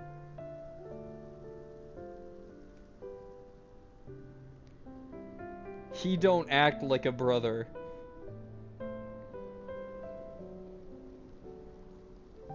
I don't like where that statement is going. Show off. Did he use magic to open it? Okay, well that is true. I mean, if honestly I had like magic like that, I would probably use it for everything too. Just like use it for like the remote, taking out the trash. We toast. Our cans don't clink. Another roar of thunder startles me. However, I choke. Still a scaredy cat? Caleb can't help but chuckle. He pats my back as if recalling something, he looks out the window into the night. I thought you weren't afraid of it anymore. Yeah, well, screw you. You're still scared of snakes. What snakes? Is there one in here? Making fun of each other's phobias. Now that is a sibling thing to do. Like, haha, you're scared of water. Yeah, well, you're scared of the dark. Lamau in his never. Thank you. Great save. What do you mean? Caleb sets down the soda and brings up a tablet that controls many of the house's utilities. The curtains are shut, which protects the room from the storm outside. Remember your astrophobia from when you were little? Didn't you usually hide whenever thunder rolled in? Maybe it was because thunder sounded too much like a wanderer's roar. I was still terrified of it months after the Chrono Rift catastrophe had ended. Oh, so she basically has PTSD. Aw, man, that's actually kind of sad. At first, I thought you were playing hide and seek with me. But then I saw you were just frightened. You always remember the minor details, don't you? That's why I had you drink that amnesia elixir. Thank goodness you were such a good test subject. But eventually, I became immune to it. My brewing skills came to good use. And who should we thank for that? My brewing skills. I look up. With his eyebrows slightly raised, Caleb grins. And reflecting on those memories, I pretend to be clueless. I'm not a dairy, a soon dairy. We should thank my resilience. You ungrateful pipsqueak. Don't joke about my height. Don't joke about my height. My hunchback is genetic. Caleb teases me and pinches my nose. Chuckling at my reaction, he lets me go. And of course, I remember that wherever there was a storm, regardless of whether it was during the day or at night, he always stayed by my side. I didn't dare fall asleep, but Caleb always covered my ears until I dozed off. The thunderstorms trapped him, the most popular kid on the block, inside the house, and so he had to seek refuge with me in various hiding places. No one else knew it was me that was trapped home, and Caleb was the one who broke that magical cage. Yeah. Caleb, why were you always the first to find me? It didn't matter whether I hid in the closet or the attic. We probably have a telepathic connection. Yeah, he says that, and he's like, we probably just have a telepathic connection. He's like, as he slides the tracker into his back pocket.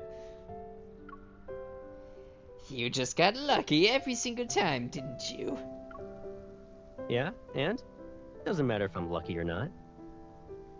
Sentimentality grazes my heart's surface. My hand that's resting on the fridge subconsciously twitches. Or that could be the drugs, I don't know. They're getting too strong these days.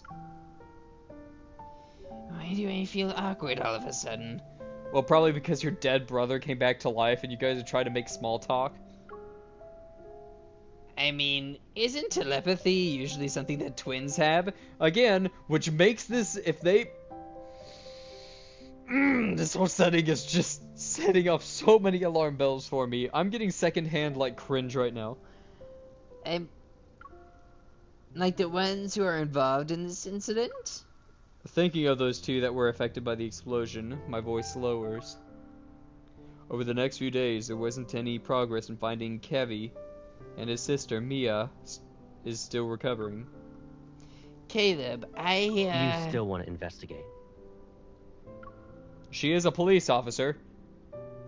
Caleb has read my mind. I hesitate for a moment before nodding. She is a police officer who is also a witch, who is also some kind of weird magic thingy. I hesitate before nodding.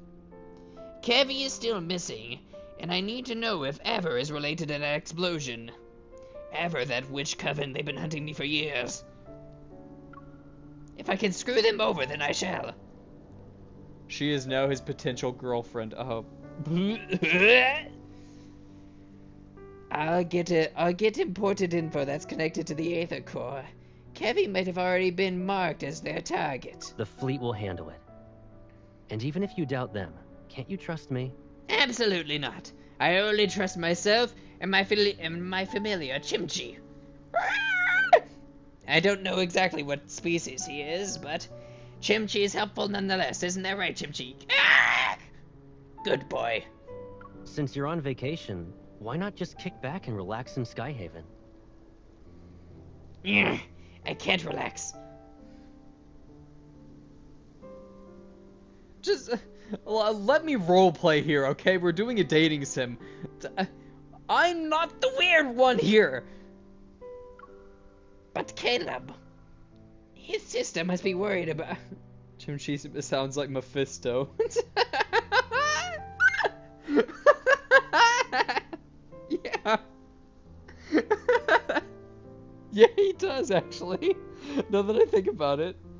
His sister must be worried sick about him right now. He probably wants to be with Kevy again. I forgot to voice act. That got me. I'm already your adjutant. I promise not to cause any trouble if anything bad happens. I take full responsibility. Something hits my head. It's not a light tap or a smack. Caleb has a serious expression. What are you even saying? I always have your back. Don't even think about drawing a line in the sand. I will think about drawing a line in the sand. Do that, and you can investigate whatever you want.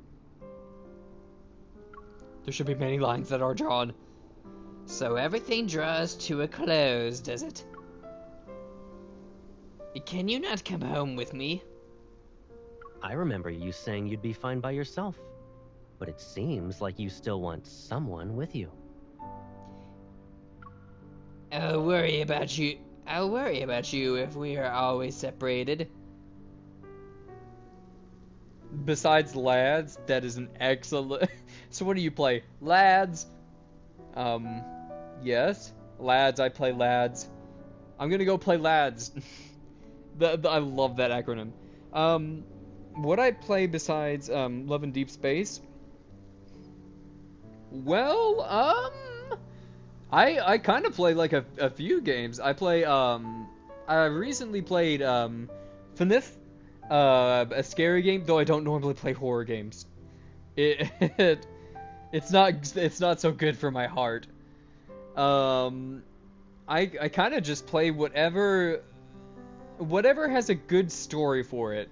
So whatever I'm able to get a good grab out of it. But pretty much it's anything. If anybody has a suggestion for it, I just play whatever anybody else says. With a bit of Minecraft in between. Somebody recommended this.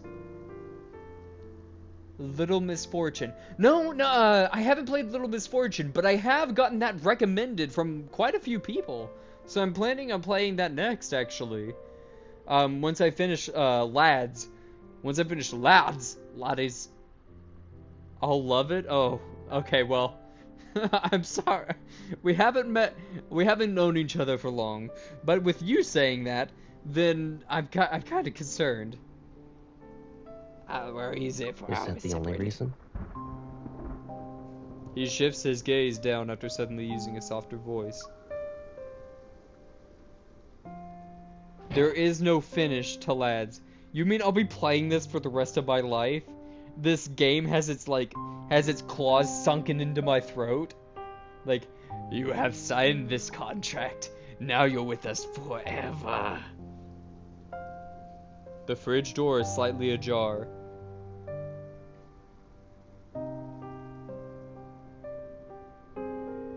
If you like it, yeah?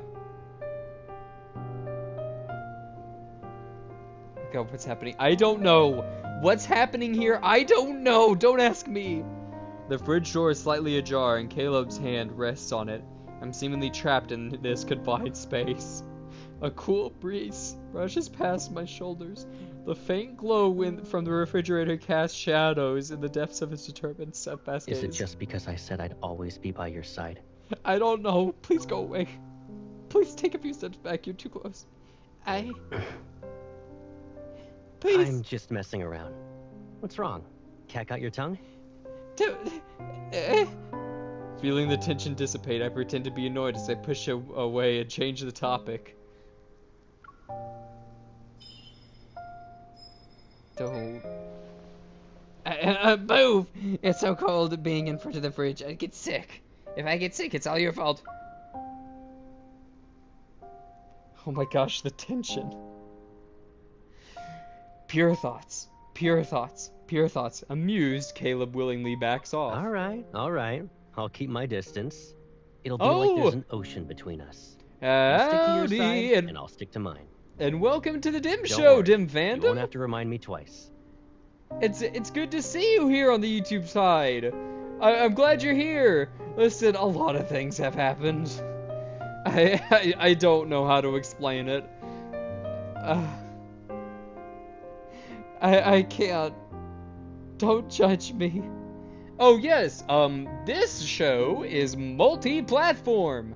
So it's so right now, on the YouTube side of the same name, the DimShow. You're so brave. Why, thank you. Oh my gosh. I'm touched.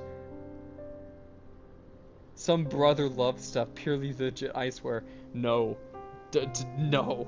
I'm ignoring that sentence. I do not support that statement.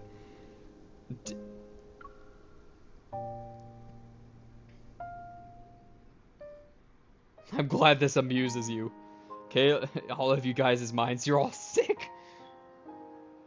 Caleb has returned to my side. I should be relieved. See, look, this is wholesome. Get your minds out of the gutter. Wholesome. Happy, even. But I tossed and turned in bed at that night. As I opened my eyes, the morning light filters through the curtains. A warm glow is cast on the bedside.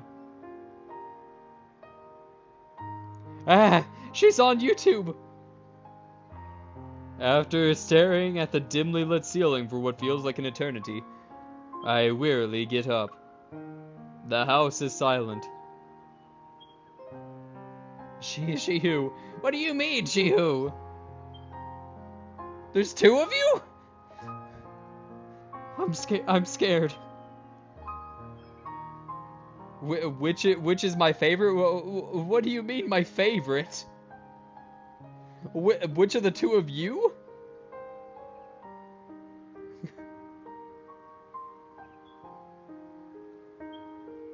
Oh wait, Dim Phantom, that's you saying that. Which is your favorite? What do you mean? My breakfast is still warm, sitting on the dining table.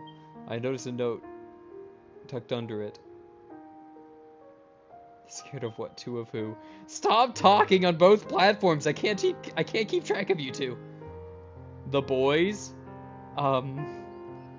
My favorite of the love interests of this game.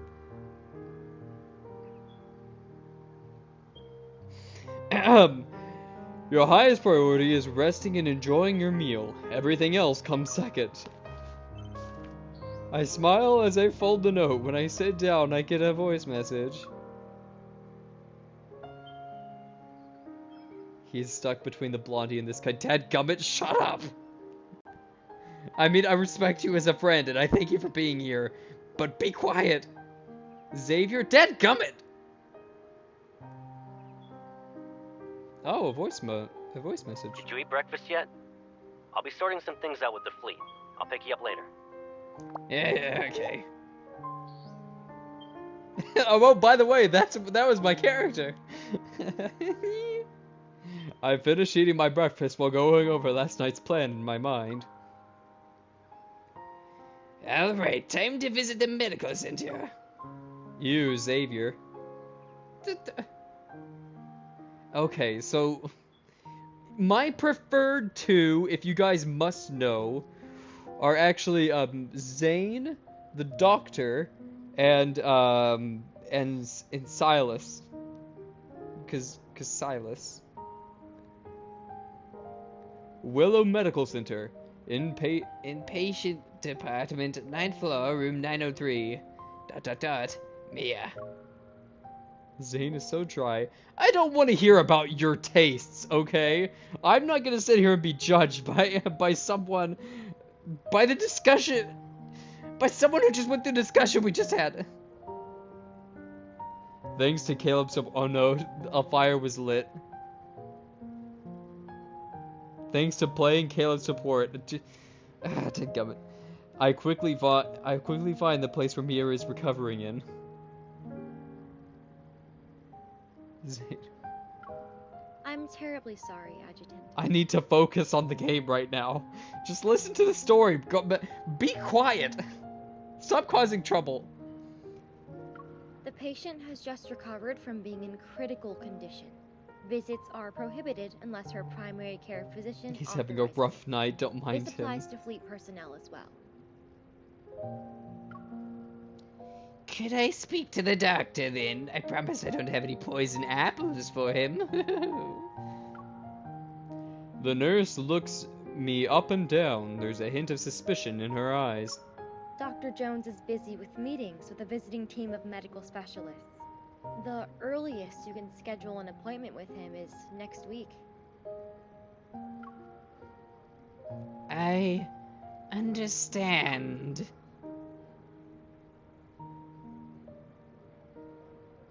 Mia is in a precarious situation right now, but with the hospital's strictest security measures, her safety is guaranteed at least. I find myself walking to the elevator, and my gaze falls on the directory sign. The administrative offices are on the 16th floor. If Dr. Jones is in a meeting, he might be on this floor.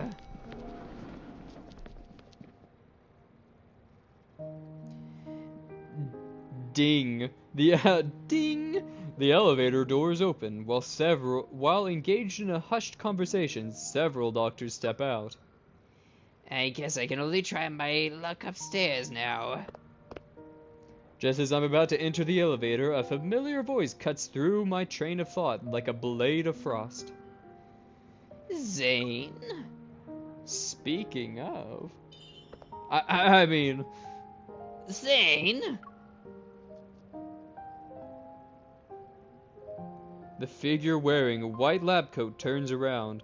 When our gazes meet, he adjusts his glasses. Surprise flickers in his eyes. What does that sound mean? It's the confidential schedule.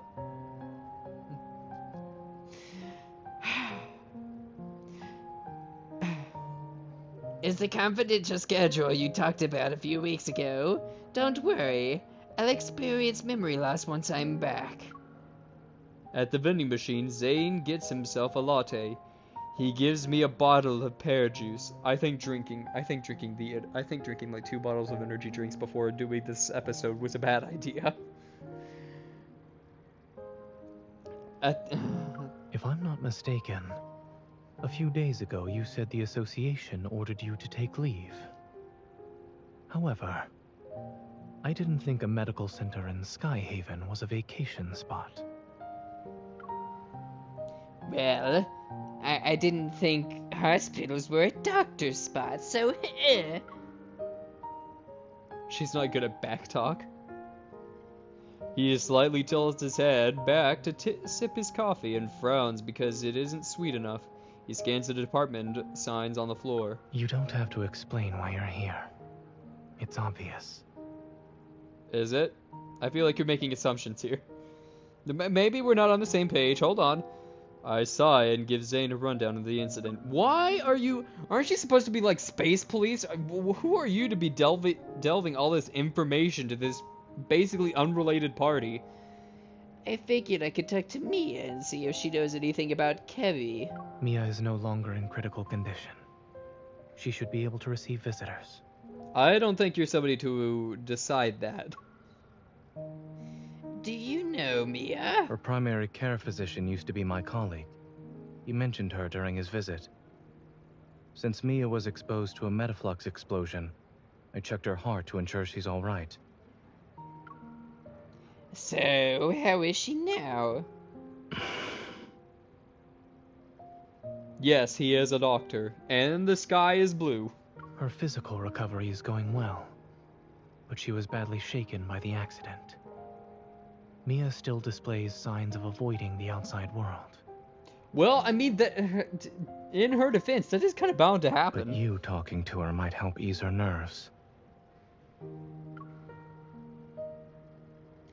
Caleb could get it.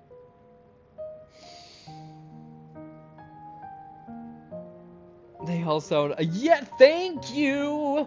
Finally somebody points it out. It all sounds like they're either, like, out of breath or, like, they're all extremely drugged out.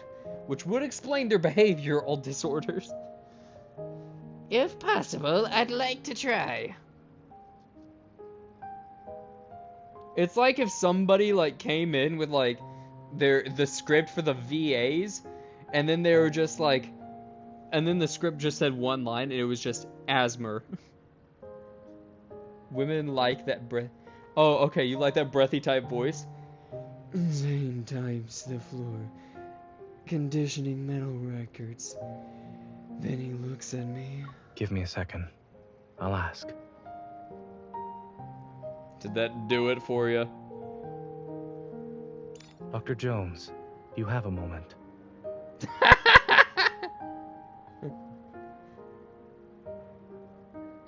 Thank you. I'm glad I don't have that gift. After a few minutes, be still my beating heart, not you. A few minutes pass, then Zane puts his phone away. What am I doing with my life? He does have a smooth voice. Yeah, I agree. Then Zane puts his phone away. Under my hopeful gaze, his expression softens as he nods. Follow me.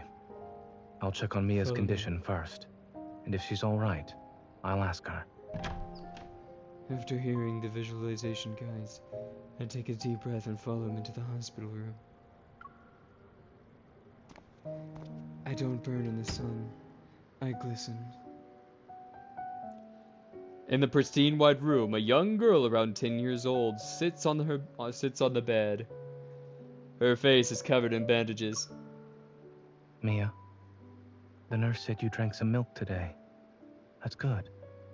When is this, like, section going to end? I need, like, a break. I've already, like, 30 minutes over the episode time? Dadgum.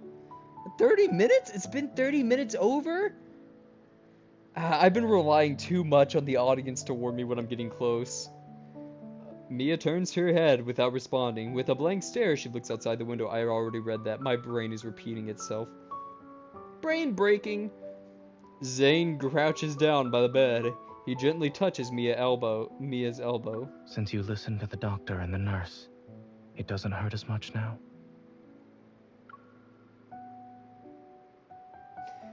Getting close to the end of the episode. Dadgummit. Okay. Okay. Hold on. Don't pay attention to that. That's a bot. Okay. Plug. Hold on.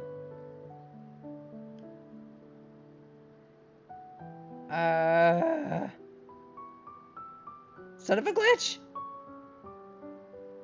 I don't know. I'm trying to get rid of the bot.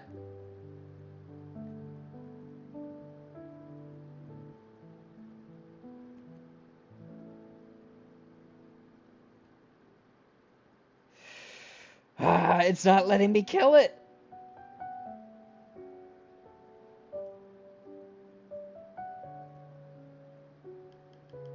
Come on. Oh my gosh.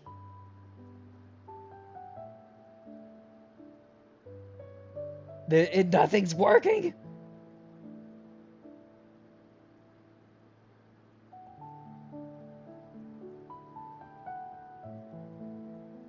Die.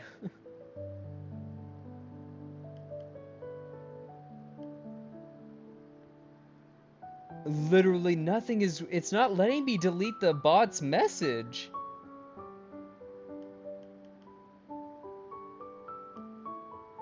That's interesting. Is this a glitch on Twitch?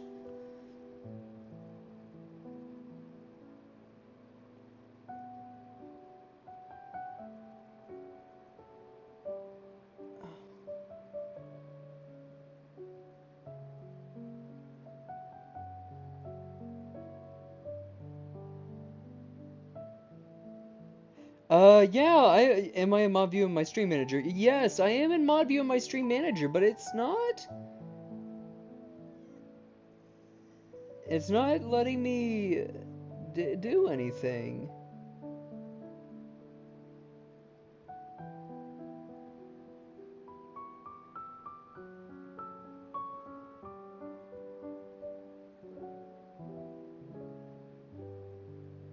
I'm in mod view. I go and click the message. Chat message. Come on.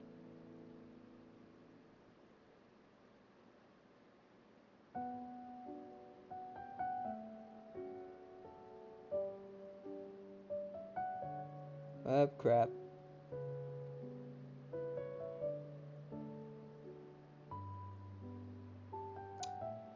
Dad, plug and gummit. Do you have mod icons on the side of everyone that has name?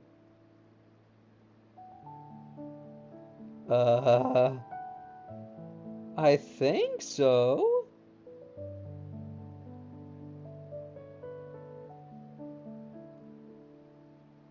Share stream. You don't. Oh, so how on earth? Oh, there we go. Okay, okay, there we go. There's the icons. Okay, so delete. Perfect. Oh, that took way longer than I thought than it should. I am I am a novice at this. I'm sorry everybody for taking so long with that.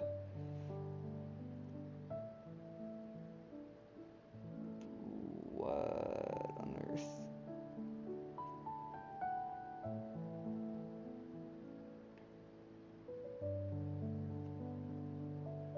And now I now I crashed it entirely. Son of a glitch. Stream manager. Dude. There we go. Okay, everything is back to normal now. I finally did it. Part of streaming, you're fine. Thank you. The little girl, okay, back to the game. The little girl blinks slowly, silently acknowledging Zane's words. While waiting for the pain to go away, do you want a reward? I wanna go I am home. so, by the way, everybody on YouTube, I am so sorry for the delay. I just had a few technical difficulties. Oh, the poor girl. Her soft voice, tinged with sorrow, resounds in a quiet ward. My heart feels a faint pang, as if the voice reached out to me, urging me to move closer. However, I hesitate, unsure of how to start a conversation.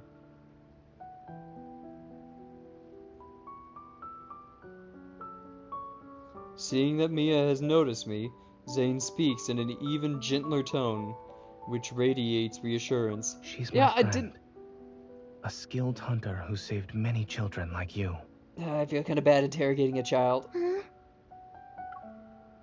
It's unclear which of Zane's words affected her, but she slightly stirs. Hello, child. Nothing to be afraid of.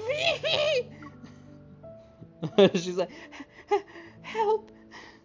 Zane calmly observes, stepping back only when he sees Mia doesn't flinch at my approach. She passed out from the fear. Do you want to talk, child? Mia hesitates and nods. Relieved, Zane and I exchange looks. Zane leaves the room. On his way out, he taps my hand, silently telling me not to stay for too long.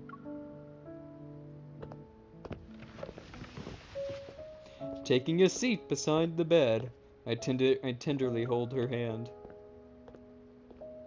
Mia, what you went through, I have also experienced such a thing. You must be pretty upset. I don't know, human worries are vain to me. Her small hand slightly twitches in response to my words. Do you miss your brother, Mia? Oh, hey, your family that died. Do you miss them? Her empty eyes flicker with emotion. She's about to cry. Is he dead? Okay. Yeah, I'm starting to realize this is pretty dark. Hey kids, turn away. Everybody, children watching, please don't. Her eyes fill to the brim with tears. I feel awkward reading this. Don't worry, he's probably just hiding. But I always find him. I can't this time. Your brother wouldn't leave you. He probably got into a bit of trouble. Can you tell me what you saw before the explosion happened? I might be able to help. She stares at me, and just as she's about to speak, a knock interrupts us. A person wearing glasses and a dark color uniform enters. He has Far Space Fleet's insignia on his armband. It seems the Colonel forgot to inform us. What brings you here, Adjutant? His scrutinizing gaze washes over me, and I look away. It seems today won't go according to plan. The Colonel has his reasons. Just do your job. I'll stop by next time to avoid any troubles. As I'm about to leave, Mia suddenly calls out to me. Miss? Oh! Oh, my heart. She retrieves a burnt dog plushie from behind her pillow. She sounds nervous when she speaks. Thank you for visiting me. Can I give you Lucia as a present?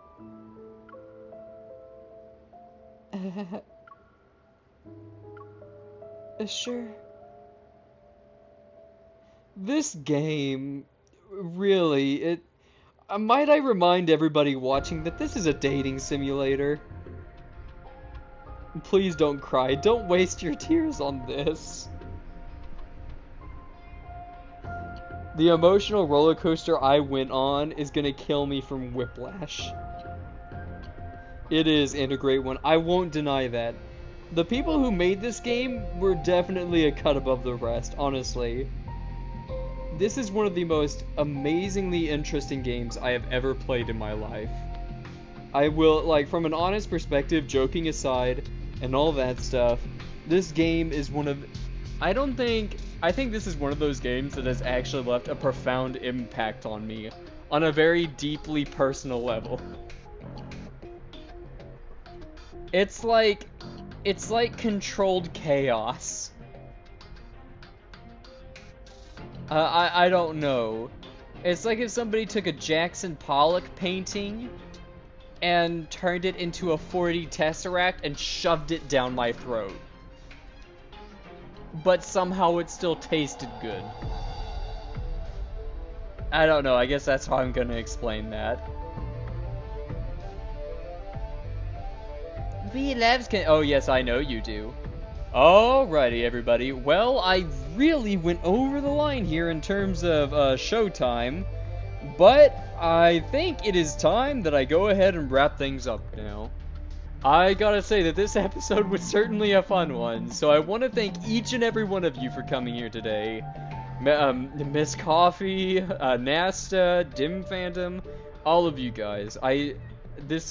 Me doing this show wouldn't be as nearly as much fun if it weren't for you guys. And I hope that it was just as much fun for you as it was for me. So thank you. And and for those of you watching, if you don't want to miss out, be sure to subscribe or follow so that way you can tune in on the next episode.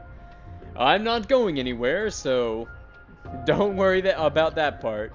Speaking of which, I hope you all have a positively electric morning, afternoon, evening, and a great night.